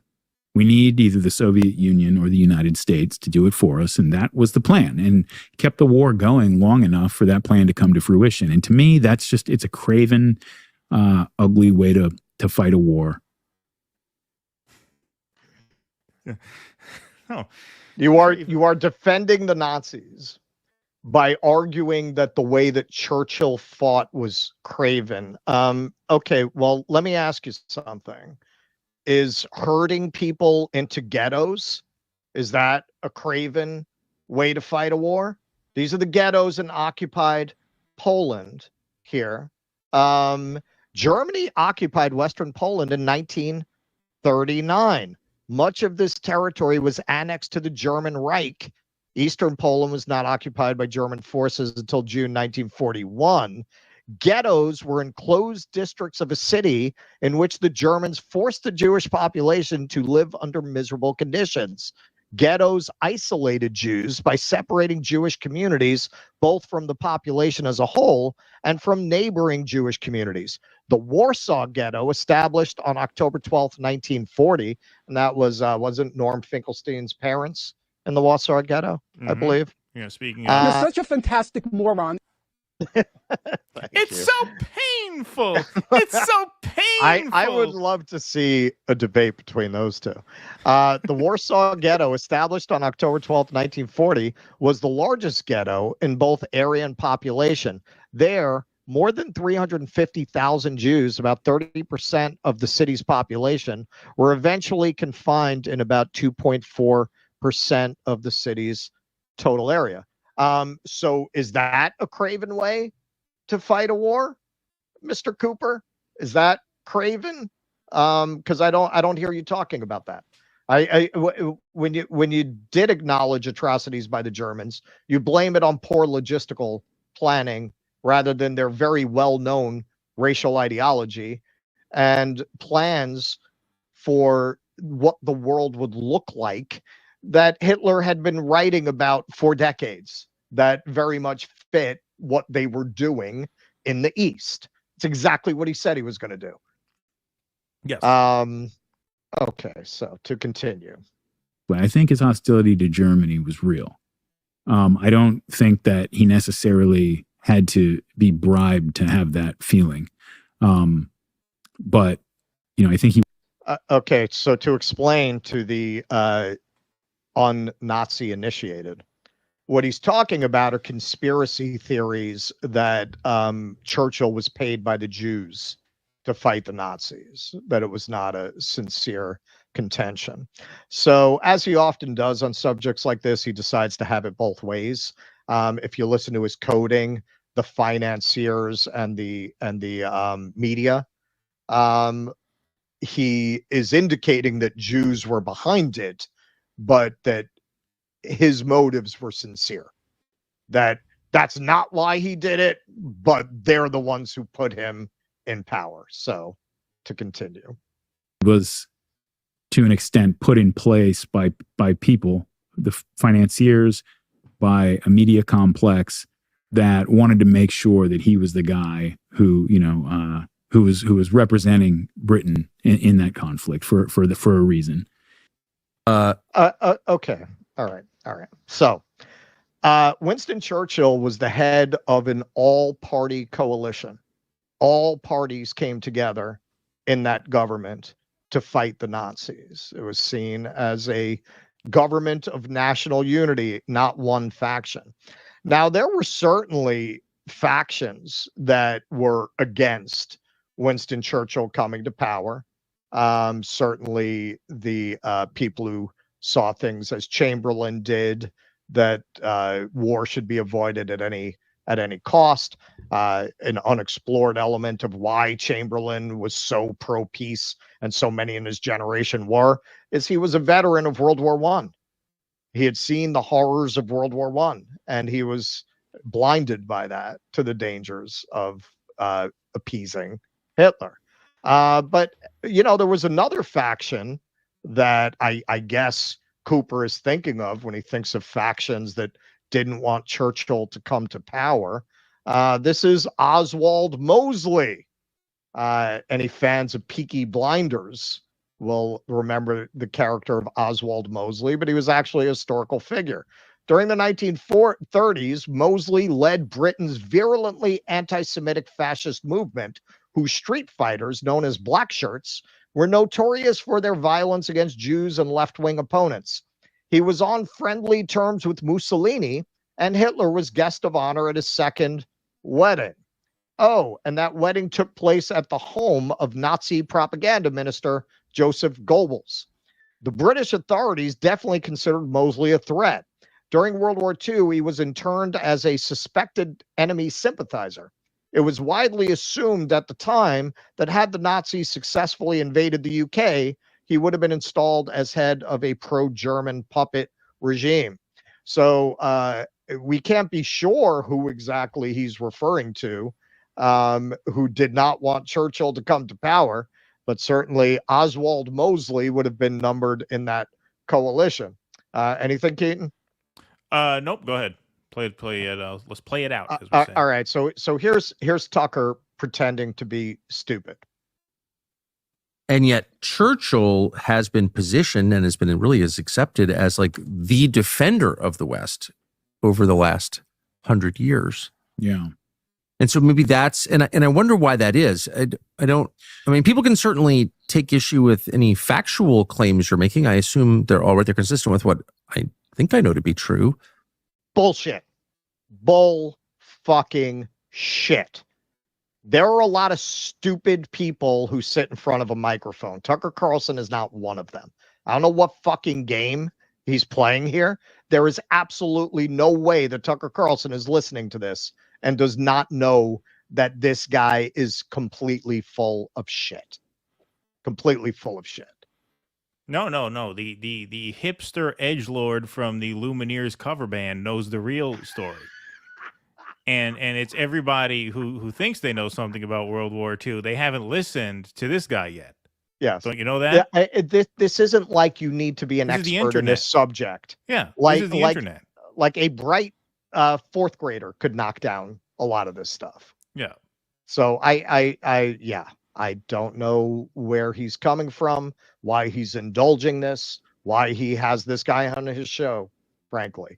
This is where you always have to remember. Yeah, Tucker can have a good take, but at the end of the day, he's in the lane he's in for a reason. He harbors certain beliefs, and maybe he's encouraging this because the kind of world that he wants needs historians who are going to rewrite history in this way.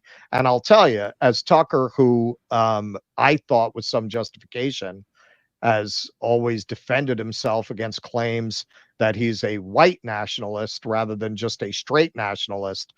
This is a pretty funny choice for somebody who's spent so many years trying to make that argument about their worldview to bring this fucking Nazi on. But why do you think Churchill has been presented in the way that he has? Yeah, well, it has to do with what you said earlier, right? Neville Chamberlain versus Churchill has been the binary model that has served as the chief rhetorical device for every conflict we've wanted to get into since then. Yes. The entire Cold War, and then even after the Cold War in the global war on terror is, if you appease them, you're Neville Chamberlain. Churchill's the one who saw all along where this was headed and was trying to warn people, this, Cassandra. And finally, because nobody listened to him, the war ended up breaking out and we were forced to go stamp out this threat. And now it's a much bigger threat than it ever would have been if we just would have listened. Do you mind if I pause this? I don't want to ruin your shit. It's almost over. Just finish it. All right, I'll play it. Strangled it in its crib. And it's justified every conflict, really since the Second World War. Everybody's the new Hitler, right? Everybody's the new Hitler. You don't think the old Hitler is Hitler? Right. Darry Cooper's quote book. Say what you want about Hitler. He wasn't Hitler. Let's stop pretending Hitler was Hitler. Okay. This is what's very insidious about these kinds of arguments and figures like Darry Cooper. There has to be something compelling in there to draw in an audience, right? So that's the kernel of truth in this whole thing. And this is what gets people who are angry, rightly, and resentful, rightly, to listen to this nonsense, because what he just said is true. But what he's avoiding is, we call that propaganda. It doesn't mean that the core premise is not true, that Churchill turned out to be right about Hitler and that it was a mistake to appease him, because then later on they had a much bigger problem to deal with. That's not wrong. It's that people in power, once an example, once a word, once a concept has that kind of power, they're going to use it to manipulate people to support their agendas. It doesn't mean that in its original context, that formulation is wrong. Just because people misuse accusations of racism, because as a society, we have come to agree that racism is a terrible thing. So when you see a guy like Bernie Sanders, who you want to keep out of power, you accuse his followers of being racist. That doesn't mean that the formulation that there is racism is wrong. It just means powerful people are misusing a concept that they know has a lot of social force when deployed. So yes, they do use that formulation. Everything he's saying there is true. Every person is the next Hitler, and we have to stop them. They said that with Saddam Hussein. They said it with Gaddafi back, not this recent, not when they whacked him, back when Reagan was going after him. They were saying that. So he's right. That's an element of truth sprinkled into all this fucking nonsense. But he's completely misframing why they use that example and using the way they misuse that example to call into question the basic premise. Okay, yeah. I mean, sure. But even beyond that, just consider the hypothetical of what this guy is suggesting. He's suggesting that had Churchill basically cut a deal with Hitler, right, and ended the war before it really got bad, that things would have turned out all right and nobody would have been able to warmonger anymore, because we would have had this example of, hey, look what happens when Hitler and Churchill brokered a deal for world peace. And now there's not going to be the ability to propagandize about the need to go to war anymore, because we're going to have this great example of what happened when these two arch rivals came to the table and made a deal, as if history would have been written that way, as if this would have been the last war ever fought had Hitler won. It is such, like, listen, I commend you for putting this effort in. It's beyond what I could have done, because to me, I can't even think, I wouldn't even know where to start. It's just so absurd on its face. It's laughable. It's absolutely fucking laughable. That is why my mother used to tell me when I would make her take me to a movie that it was completely inappropriate to take me to, she'd finally, as she gathered her purse, yell, "You're gonna be a lawyer." Yeah. You argue like a lawyer. Yeah. Listen, man, I think it's important, or I felt it was important, because as you could see from the reaction to our little post on X, there were a lot of people being drawn in by this fucking freak. That is why it's important. And yeah, not everybody will listen, but hopefully some people are getting suckered into this well. All right, so this is the last portion. I'm going to do a screen share here.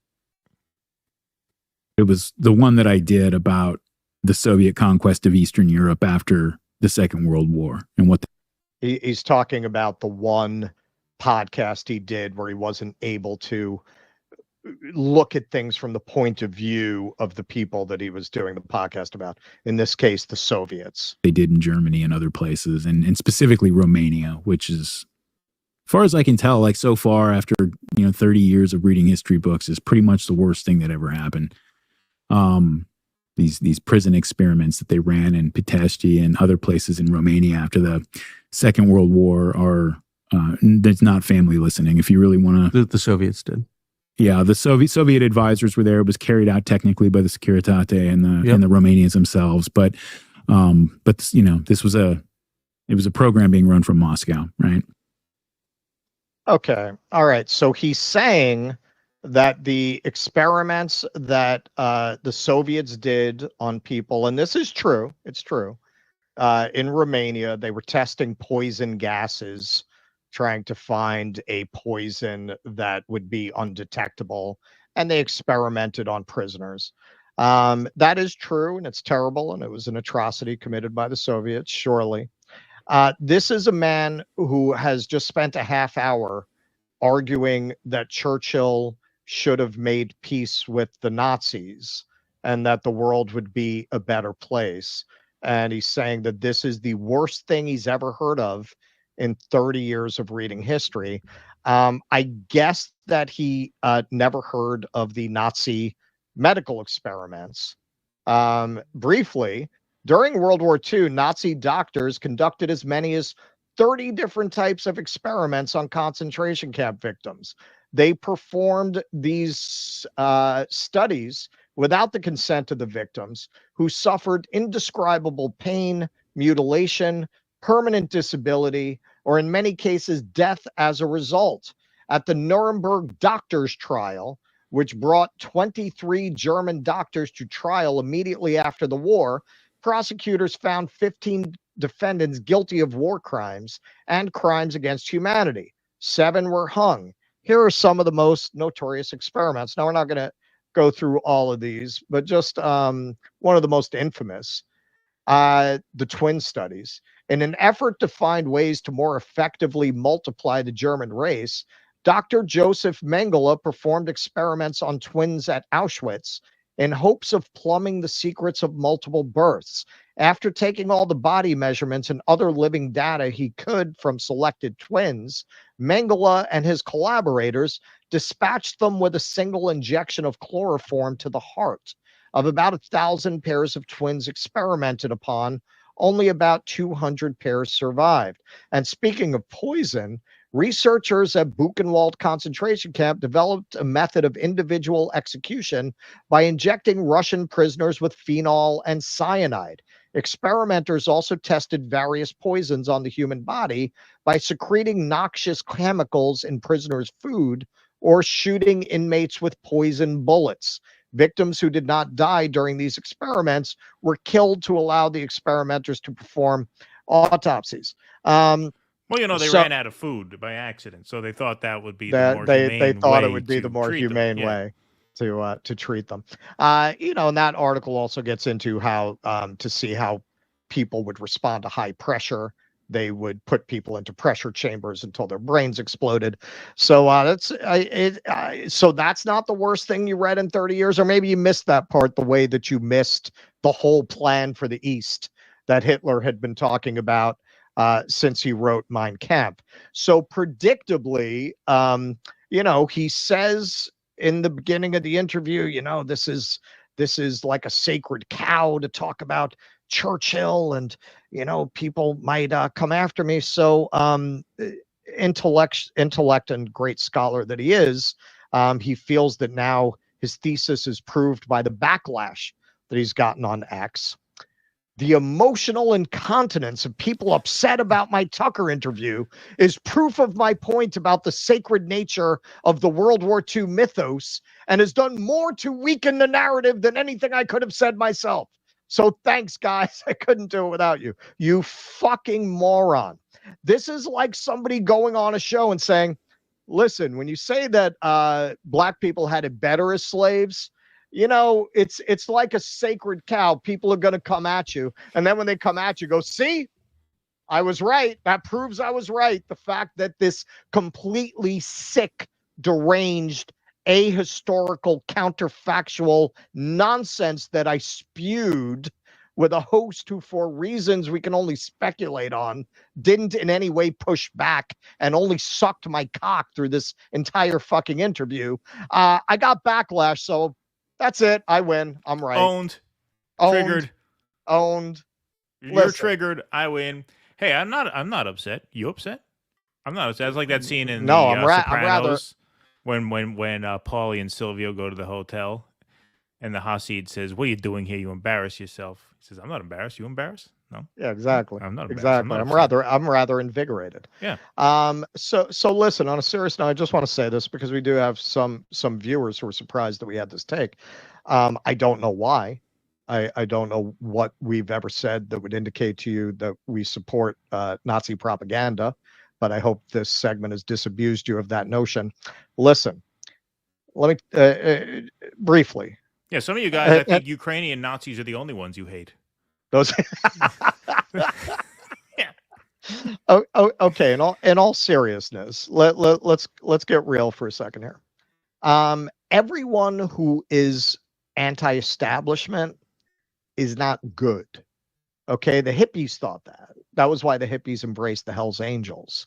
They thought because the man didn't like the Hells Angels, that the Hells Angels were on their side. The Hells Angels were pro-Vietnam War. A lot of them were veterans. They were extremely violent. They were prone to gang. You can fill in the rest. When they finally stabbed someone at Altamont, people said, oh, just because the man doesn't like them doesn't mean that they're on our side. Just because somebody is hated by the establishment, that doesn't make them credible. What if somebody walked up to you and said, yeah, gravity? Yeah, no, everyone could fly until Isaac Newton. He was in the Illuminati. And so would you go jump off a cliff because the establishment doesn't like the guy? When I went to Braga, George Santos was there. And you had all these people. I love you. Why? Because the media hates him, so he's not a joke. He's not a con artist. Is anyone that the establishment doesn't like right? Does that automatically make them right? Listen, thinking like that makes you as susceptible to absorbing wrong information as being reflexively prone to believe anything the establishment tells you. You need to be a thinking, rational person who takes in what you hear and evaluates it based on evidence. And yeah, it's tiring to do that on a case-by-case basis. But if you don't do that, you wind up, and I'm sure a lot of people who came back at us on X haven't really thought about this. You are such a knee-jerk anti-establishment person. You're so knee-jerk about getting on the side of anyone that the establishment doesn't like that you have been persuaded to defend the actions of the Nazis and to accept the framing that the problem with Churchill was that he didn't work with Hitler to create a more peaceful world. You have literally been led to make that argument in public. Okay, that's where being knee-jerk leads you. So think before you get on board with something. Not everybody who's hated by the man is on your side. A lot of them are just on their side. I mean, was this guy even hated by the man? Did anybody know who this guy was? I mean, I guess apparently he came to prominence. I mean, we don't ride in those circles. Apparently he came to prominence by jumping on the Stop the Steal thing. I mean, he jumped out in front of that parade. I've been to a lot of coffee shops in Greenpoint, so he looked a little familiar. But, yeah. I had never really heard of him. Yeah, I mean, it's almost too absurd to even comment on. But the last part of it where Tucker asks him, okay, so given everything that you've said here, why is it that, people view Churchill the way that they do? The irony is the reason why Churchill is revered is because they accentuate the fact that he beat the Nazis and they ignore all of the other vile parts of Churchill's history. You guys do the same thing, except you hate the fact that he fought the Nazis. You're not critiquing him for any valid reasons. There are a million valid reasons. You could write multiple books on what a scumbag Winston Churchill was. Did they mention any of that in that half-hour segment? No. So the idea that you're being edgy and anti-establishment by saying he should have made peace with Hitler, you're focusing on the same thing that the establishment focuses on. You're just expressing a different opinion, and by different, I mean an overtly Nazi opinion about that issue. You too are ignoring all of the legitimate critiques of Churchill, which are common knowledge. All of this is I assumed that if a guy came on here and talked like this, he would just be laughed out of public life. But because Tucker Carlson has his new podcast where I'm red pilling everybody and forcing everyone to question everything they know about everything, that gives me license to do. And look, Tucker has trolled in the past. He brought on that guy who said he had gay sex with Obama. Now that guy was like a proven criminal liar, that guy, right? So that read to me as a troll. It read to me as okay, this is not really serious. This is tongue in cheek, but whatever. Like, you're not lying about the I don't Holocaust. think that's what's happening here. You're lying about having sex with Obama. This is different. This is this is different. You are just, I can't even call it lying, because like you said, a lot of what he references are facts, but the perspective is just so unbelievably warped. And some of it are not facts. I mean, some of it is obviously just not some facts. of it is just not true, right? Like the idea that the Nazis didn't commit crimes against humanity until the war escalated to the point where they felt they had to, because they didn't plan accordingly to treat their prisoners humanely. I mean, that's just absolutely from outer space. I mean, Hitler was a reluctant race warrior. Yeah, I mean, it's too crazy to even take as seriously as we did, but apparently we had to, because a lot of people did. I didn't know. See, Russell gets himself into this stuff because Russell was made aware of this because he's the culture warrior, and so people started tweeting at him, "What, you got to watch this? You got to watch this? You got to watch this." I had never heard of it. I didn't hear of it until Russell told me. Well, and on the other side, the other numbnuts were tweeting at me, "I wonder if you're going to cover this, or because of your audience capture, you're not gonna." I mean, look at our catalog. Like, do we look audience captured to you? Yeah. Is there anyone on the political spectrum that we don't do a segment where we're going to piss them off at least once a week? Yeah. All right. So my serious point to close this out, and then we'll read super chats, and then we got to go to the Q&A because we're going to keep poor Jake up all night if we don't. So I think we should. Fair enough. Yeah. So my serious point about this would echo Norman Finkelstein. Norman Finkelstein says it's because my family was killed in the camps that I am pro-Palestine, that I am anti-Israel. It's because of that tragic history that I speak out on behalf of the Palestinian people. It's not because that stuff didn't happen or didn't happen the way that the establishment tells you it happened. Right. It happened by accident, right? No, it's because it happened. And, my stepmother-in-law was visiting a couple weeks ago. And, my father-in-law asked, who you're voting for. No, I'm sorry. She asked who I'm voting for. My father-in-law knows me better enough to know I'm not voting for anybody. But she asked who am I voting for. And I said, neither. I said, I can't vote for anybody who gives Israel money or would give Israel money, given what they're doing.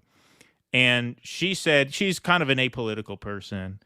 But she said, she says very kind of innocently, she says, I'm really surprised at the Jewish people that they would treat other people this way, given how badly they've been treated. You'd think they would know better than to treat people this way. Again, it's not a very political person, but that's a pretty profound statement from someone who doesn't follow politics that closely. And I said, yeah, you're right. You're right. So it's because of that tragic past that I feel compelled to speak out on the Israel-Gaza issue the way I do. It's not because that tragic past is a lie that you've been told by everyone. And this guy who no one ever heard of, who dresses like, the fucking assistant manager at a mulch store, he knows the real history. And you're all just blue-pilled if you don't think of it. It's just absolute nonsense. It's dismissible out of hand. Like, why the fuck would I bother? I mean, I don't know why you bothered putting all that together, but it's good you did. But who cares about this guy? Who gives a fuck about this guy? Why a lot would of people. Anybody a lot care of people about this guy? He was the number one podcast on iTunes. Now apparently he dropped to number 3.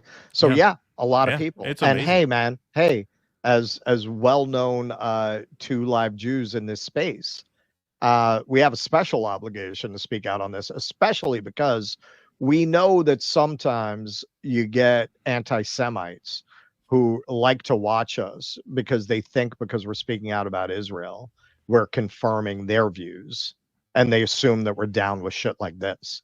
That's the only reason I could imagine anyone would be surprised that we have to take on this, that we do. You must think that we're anti-Semitic, we're self-hating Jews. That's not what it is. As Keaton just said, we don't deny the Holocaust. We're speaking out because of the Holocaust, because we don't want to see a Holocaust committed against another people.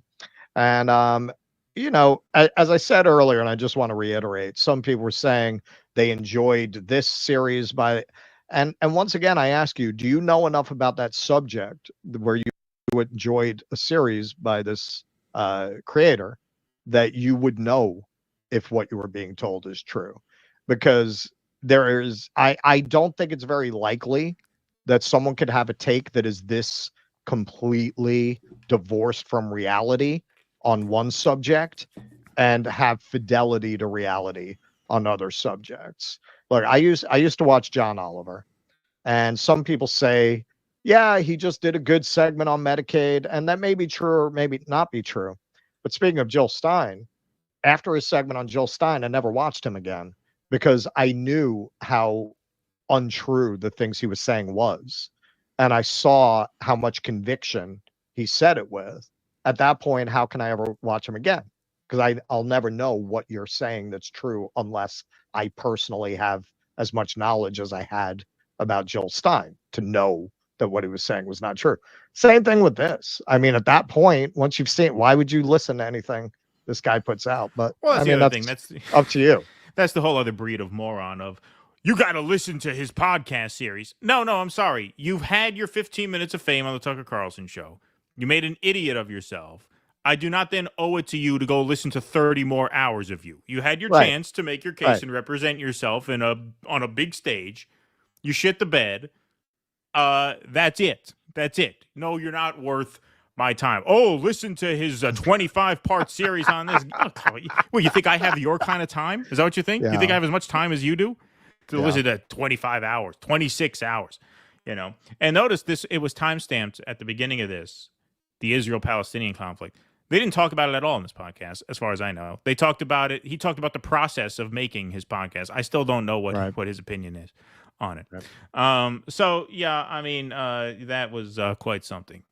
All right, let's read these super chats. And by the way, I just want to say, because some people were asking in the chat, do you believe in free speech? Yeah, absolutely. This guy has the absolute right to say whatever he thinks. Sure. And I do not advocate for the deplatforming of this guy whatsoever. He should not be punished by any of these platforms in any way. The answer to bad speech is more speech, and that's what we did. Has the absolute right to say what he wants to say, and we have the absolute right to say what we want to say, and that's it. All right, we're going to plow through these, and then... it is late. I have to make sure my kids are asleep. I have a bit of a parenting situation tonight, so Russell might have to take some callers on his own. Of all when we nights. switch to the Q&A. Yeah. Well, hey, Sammy's on the Tonight line. we're getting... Hey, Sammy loved that. I'm sure Sammy's very proud of us for that. Sammy's upping his membership. Web Angel PB. So is it illegal to take money from Russians? What are the pro-Russian propaganda that these channels have spread? Why is it that so many independent channels are buying into this after Russiagate?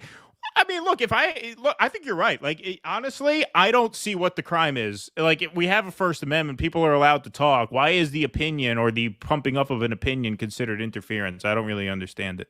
I don't understand it. I think it's a good point. I bet Crystal Strap-On is made of crystal. Poor Kyle. There you go. Thank you.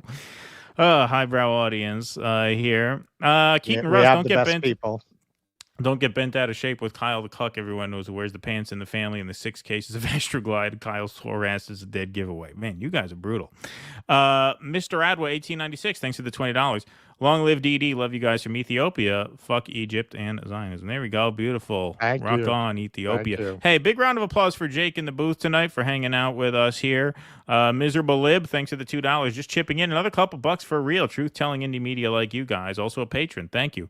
Former shit Thank lib. you. Young Turks Majority Report, DP. Who's DP?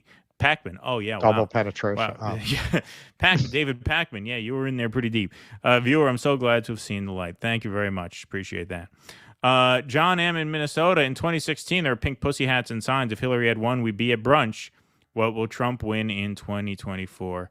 Bring more marches. More marches about nothing, I would imagine. That's what we need. Russ, Keaton voice sounds like the Donald Rumsfeld-looking character in the movie Heavy Metal. The character gets sucked up into a spaceship. I think of that guy when Keaton speaks. Great movie, I know exactly what character you're talking about, but I don't remember what his voice sounds like.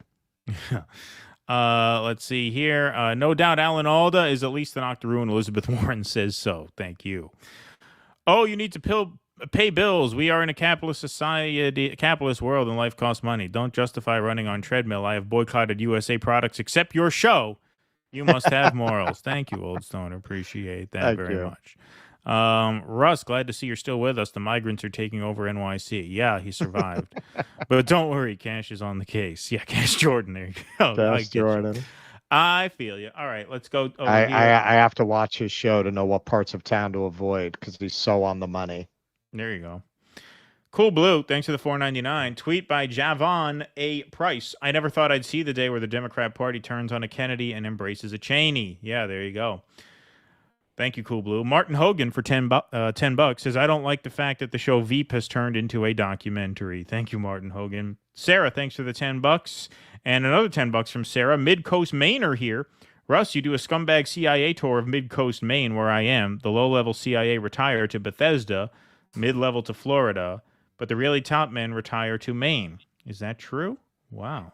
Really? That might be fun. Hey, Maine is beautiful. Maine It coast. is. When you say mid-coast, I just you mean saw like, it for the first time. oh, yeah. It's quite Where'd nice. you go? I mean, just over the border from Just New over the Hampshire border. for lobster. So mid-coast, you're probably like Bar Harbor area. Bar Harbor's gorgeous. Or is that considered south? Maine is a big state. You don't realize how big it is. There's a lot of square mileage in Maine. Big place. Let's see here. Oh God. All right. Wow. You guys are too kind here on Rumble. Literally too kind to keep us up all night. Anyone who's working class understands you doing ad reads. You have to get your money where you can. We all have to buy food. Thank you, Nocturnal Human. Yep. Kyle's comb over is very Adolf-like. That said, I would dye my hair blonde for a $40 million sugar mama. Yeah, can't fault them. Man, these Kyle segments are lucrative. Turns out we don't even need to read ads because we made so much in Rumble rants off of Kyle that he's our cash cow. We should have a separate Kyle Watch channel. Yeah. I listened to most of the interview with this guy. He said that the Nazis created the death camps because it was more humane than letting captives starve to death. Yeah, we covered that. Yeah, no, that's the real shit. Yeah. That's sarcasm for YouTube. We gotta make sure we are on the nose at least once as a disclaimer. Yeah, no, I mean quite the character. Dostoevsky 13, thanks for the $5 for David Williams in Palestine and fuck Kyle Ball. Thank you, Dostoevsky. Appreciate that. Springtime for Hitler in Germany musical is my favorite Hitler. Thank you, Eric Husso. Appreciate that. All right, one more time. It's only 3 seconds. Be stupid, be a smarty. Come and join the Nazi party. It's funnier after doing it's funny. whole segment.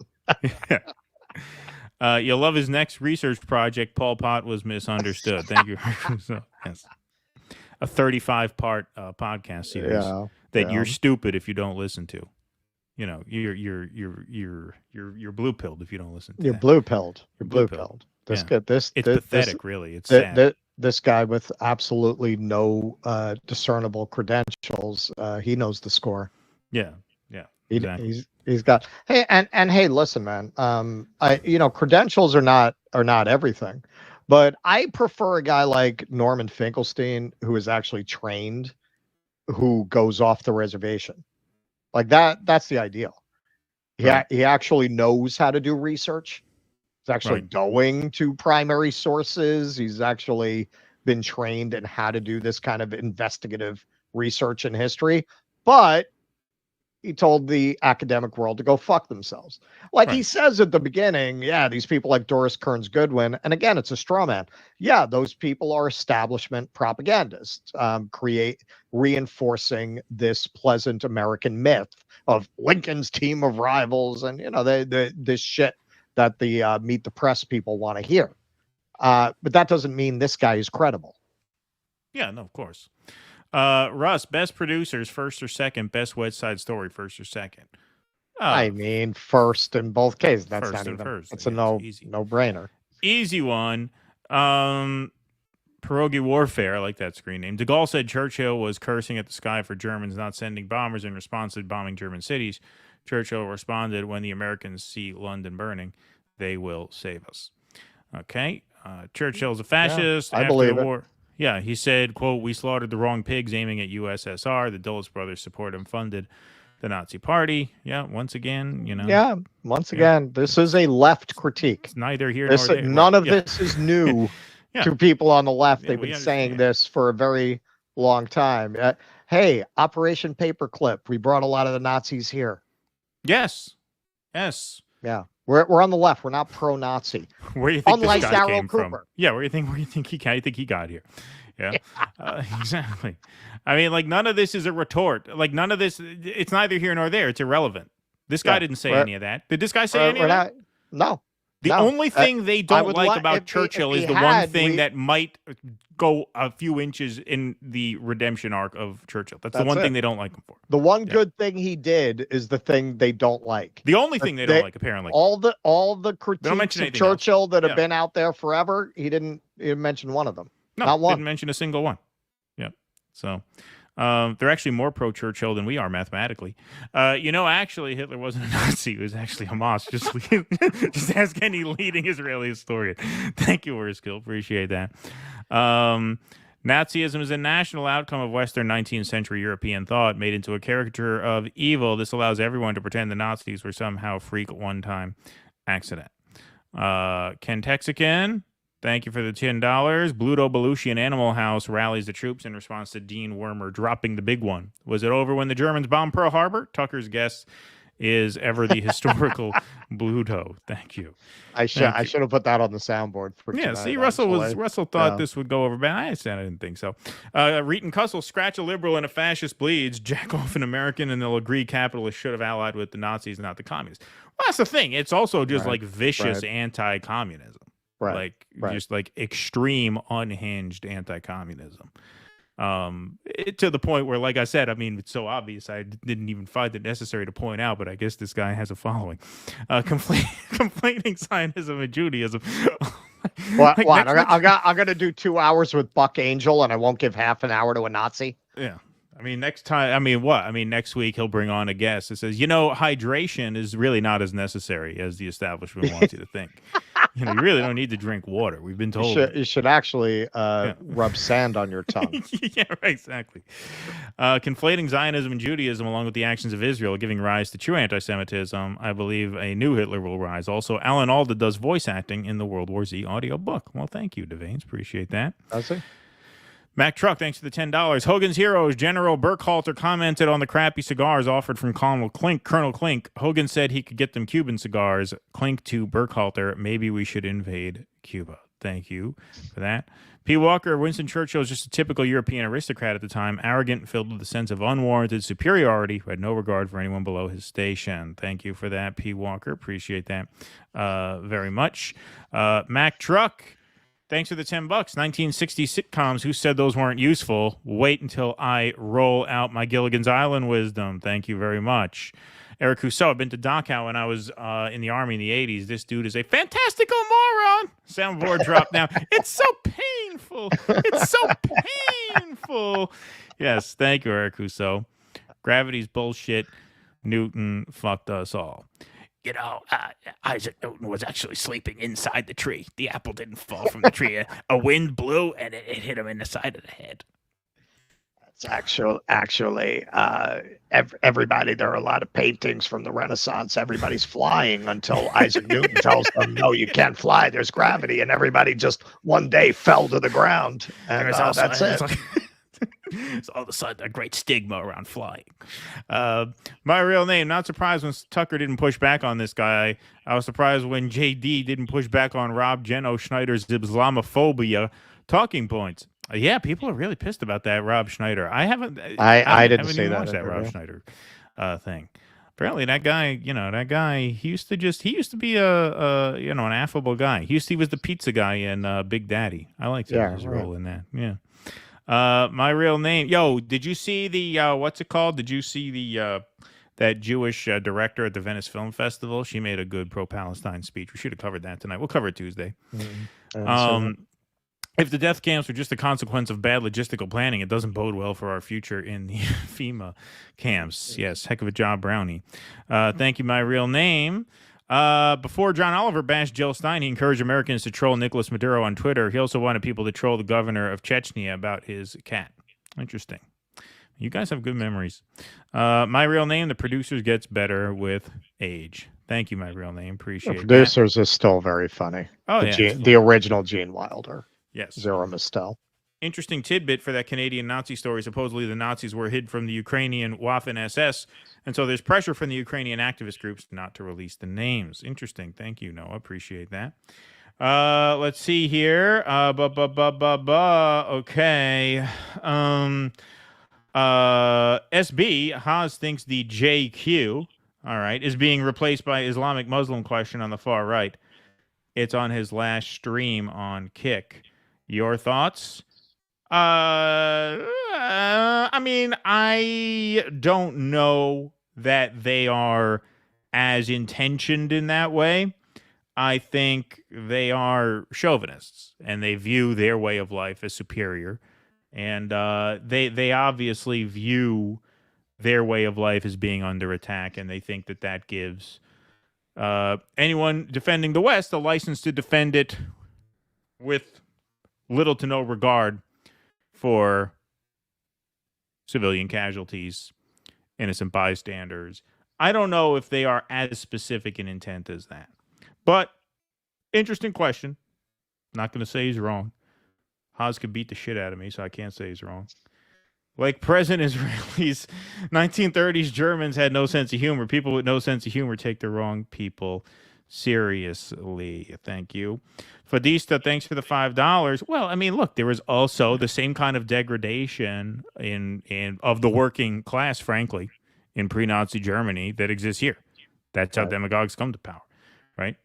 Are we now entering the Weimar Republic economically? Why do so many things seem similar now? Well, it's the point I just made. I answered your question. That's why. Yep, I just answered your question. That's why this fucking jackoff has an audience. Yes, and I didn't even plan that. Sarah, thanks for the $10. FDR to Churchill. Will you give up Hong Kong after the war? Churchill enraged. Never. Save our eastern colonies. American slang for what Brits wanted them to fight for in that campaign. Sparky, thanks for the $2. Build a better world with bricks. Thank you. Norma Joe, love the show and want to show support, and thanks for y'all's work. Love Zora. Love you. Thank you very much for the $10. Appreciate that. KN, Russell, watch the entire interview. This clip isn't really representative of what he's saying. I mean, we watched what was labeled what we should watch. I mean, we watched a lot of it. Well, let's put it this way. If in the next half hour he says, oh, no, and actually the whole thing is Hitler was a racist who saw the future of Germany as exterminating the Jewish people and the Slavic people, and he didn't manage to get that across in the first half, this guy should be a greeter at Walmart. He should not be speaking publicly. If what he said after that in any way drastically contradicts the segment we played. And if the segment we played is representative of his worldview, there's nothing he could have said later that would redeem that. Right. Shineability, thanks for the $2. This is so bad faith. Brianna Joy Gray might come on the show. Oh, only 2 likes on that one, Shineability. Nice try, though. I thought you'd have done better. I thought you'd have more than 2 likes on that. But I'm pleasantly surprised by the audience. 2024, civilized countries, says American Disaster, shouldn't be using World War II mass casualty reasoning for more mass casualties. Civilized considering how much technology has advanced. Thank you, American Disaster. Kuznetsky was saying, thanks for the $9.99. How would the Nazis have created their desired living space, Lebensraum, in the East without the enslavement and methodical extermination of tens of millions of Slavs? They wouldn't. They wouldn't. Exactly. Great point, Kuznetsky. You're onto something.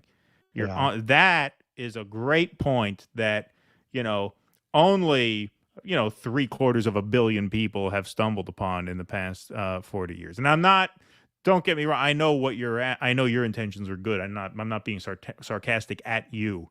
I'm saying that, yes, obviously what you're saying is true and so obvious that I can't believe we just had to spend an hour on that. But thank you, Kuznetsky. That was not snark intended at you. It was intended on the people you were projecting it towards. Let's see. Not true. Russell, he's saying Nazis were bad, but they weren't the only ones that were bad. No, that's not what he's saying. He said the Holocaust was an accident. No. And it was a result of poor planning. That's what he said. That is he literally said Nazism. That. Yes. He literally said that they decided to kill people because they didn't have the food to provide for them. That is what he said. He literally fucking said that. That's what he said. Stop it. Stop being stupid. Yeah. Stop being stupid. Yeah. Okay? That is literally, we showed you the fucking clip where he said that. We showed you the evidence that is completely untrue. Yeah. Stop it. You wish that's what he said because you want to think that this guy who you stumbled upon, that very few other people have stumbled upon, is the real shit. So you want to think that that's what he said, but that's not what he said. That's not what he said. So you're triggered. You said, I wish you guys would just watch interviews without being triggered. We did just watch the interview. We're not triggered at all. You're triggered. You're the one who just gave us $10 saying that this guy didn't mean what he said when we just that's played. Pretty triggered. Yeah. I mean, we just showed you what he said, and you're spending $10 trying to convince us that he didn't say what he said. Yeah. So we're not triggered. I'm telling you to stop being stupid, and I didn't pay you nothing. Yeah, exactly. We're not triggered at all.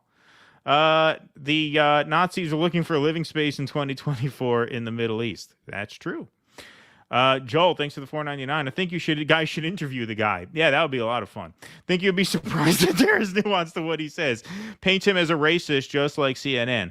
Well, I mean, the guy has not. No, because if CNN says it, then the opposite must, by definition, be true. Right. Right. Right. Right. No, that's smart thinking. That's really smart. CNN doesn't like him, so he's good then. Right. Right. Wow, man. How did you come by this brilliant philosophy? How did you come by this really profound approach to life? If CNN says it, well, then I'm going to do the opposite. Wow, man. That's a real free thinker there. You're not at all just programmed in another direction. You're not just as reflexive as anybody who does everything that CNN tells them to do. Not at all. Not at all. You're a free thinker, man. More Red power pill. to you. Red pill.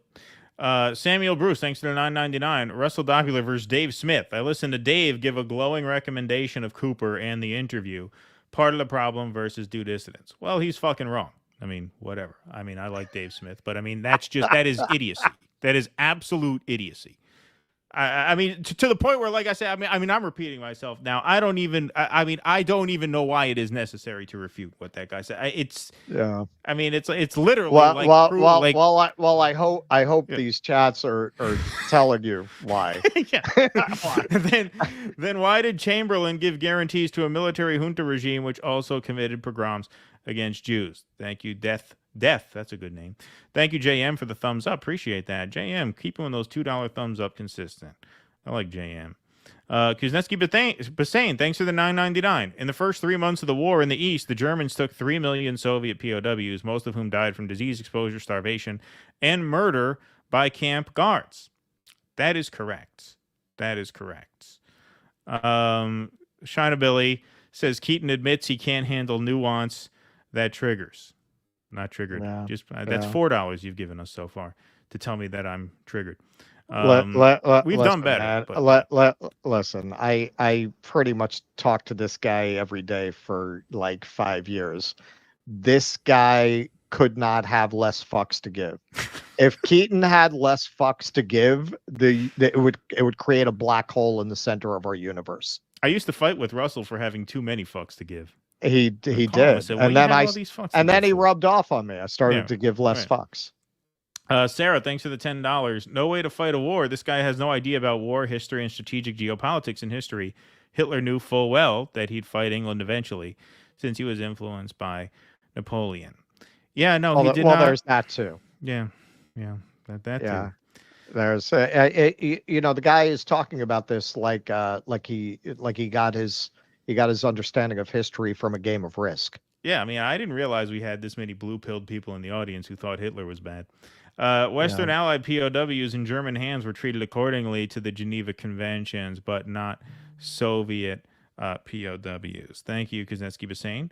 Sparky, thanks for the $2. Gallipoli, thank you, Sparky. That was Churchill's fuck up. Yeah. Churchill was in charge of that operation. Gavin Hill, sorry, just keeping up. Great work on this one, Russ. It needed doing. Thank you, Gavin. Appreciate that. Thank you, man.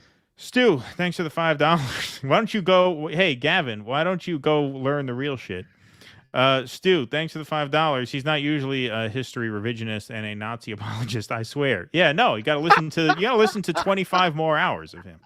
Yeah, like I understand that you might have been entertained by something he did, And once again, I ask you, do you know enough about the subject that you would know if what he told you was true or if you were just entertained by it?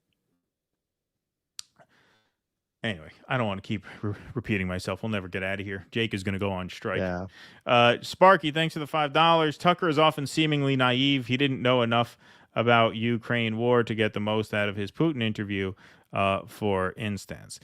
Yeah, I mean, I don't know, man. This is so basic. It's so basic. It's so basic that I can't imagine. I've never looked at what schools he went to. I'm sure they were good ones. And especially in the political subjects that he's trafficked in all these years, I can't imagine that he doesn't know literally the most basic things about World War II, because we are talking about the most basic things. Of course. Yeah, exactly. Like I said, last time I say this, I swear to God, I will not say it again. I did not realize so many people didn't know this. I just assumed this was common knowledge. Right. Yeah. Kulinski was saying, and the Soviet Union was not a signatory to the Geneva Convention, re German POWs. Brad Gilbert, thanks for the $2. Call it chatting with Cartman. Shut up, Kyle. Shut up. Fuck you, Kyle. Sparky, thanks for the $2. OSS and Nazis had a baby and named it CIA. Thank you. Weedy Gonzalez, thanks for the $2. For the boys, for the win. Thank you, Weedy Gonzalez. Appreciate that. Brent Yoendo, thanks for the $5. You think Matt Walsh should do What is a Jew? A race, a religion? Why do some people get sterilized without consent? As a follow-up to recent film. Yeah, that'll be funny. We should pitch that to him. Omar Sheikh, thanks for the $1.99. Sagar on Breaking Points is a big fan of the Nazi. Yeah, no, that is another, just low T wannabe online edgelord. I mean, that's the market for people like that. And that's a big market. It's a big market. That's what I told Kshama. I said, listen, don't be too black-pilled. It seems like the right is winning a lot of these people over. A lot of these people are people who... That's why Russell foreshadowed it, I wonder if she stuck around for that segment. We should have kept her on for that segment. She'd have been good. That would have been very interesting. Yeah. Stay strong, mother. Thank you, the amazing Blumkin. Appreciate that very much. Eric Rousseau, I use George Costanza opposite thinking as well. It worked for him. Hey, listener, stop the binary thinking. Thank you. Appreciate that. Well, I tried that with my marriage. It didn't take. Yeah. With Hitler, the more I learn about that guy, the more I don't care from him. R.I.P. Norm McDonald. Thank you very much. Appreciate that. Hey, folks, let's have a round of applause for Jake in the chat. Appreciate Jake being here tonight. We are going to head to Rumble right now for the Q&A. So, dudissidents.com/Rumble to continue the party over there. We hope you guys will all join us over on Rumble. We will continue in 5 minutes for the post-show Q&A. I assume you're intentionally holding the Boeing segment, which is a decision I agree with. Well, yeah. Well, I told you. I said we got to get in. Yeah, we can't. Yeah. We can't do that. I thought you signed off already. They landed the Starliner. Yay. Yeah. Yay. There you go. There you go. That'll be a YouTube short. We'll put that up as a short. Yeah. DoDissidents.com/Rumble to continue the party. Go over there and call in. Phone lines are open right now. We will take a quick intermission. Jake, we're going to do this. All right. The beginning of the intermission is the same, but then it changes. That's right. Thank you all very, very much for being here. We'll see you guys again on Tuesday, September 10th at 2 p.m. And then again that night for the debate, Kamala versus Trump, doubleheader on Tuesday. Be there for that. Come hang out at the after party, dudissidents.com/Rumble. Jake will do this the way we always do. I will take us out. Give me 5 seconds to shut down the YouTube stream and then play our intermission into the Rumble Q&A. Thanks very much, everybody, for being here tonight. We will see everybody in 5 minutes over on Rumble who wants to hang out for the after party. Otherwise, we'll see you back here Tuesday, 2 p.m. Eastern. We want to thank Jake in the booth, our YouTubers, our Rumblers, our special guest, Kshama Sawant, and all of you for watching. Callers, call in. We'll see you guys in 5 minutes. Until then, be safe and be well. Courage! Please clap.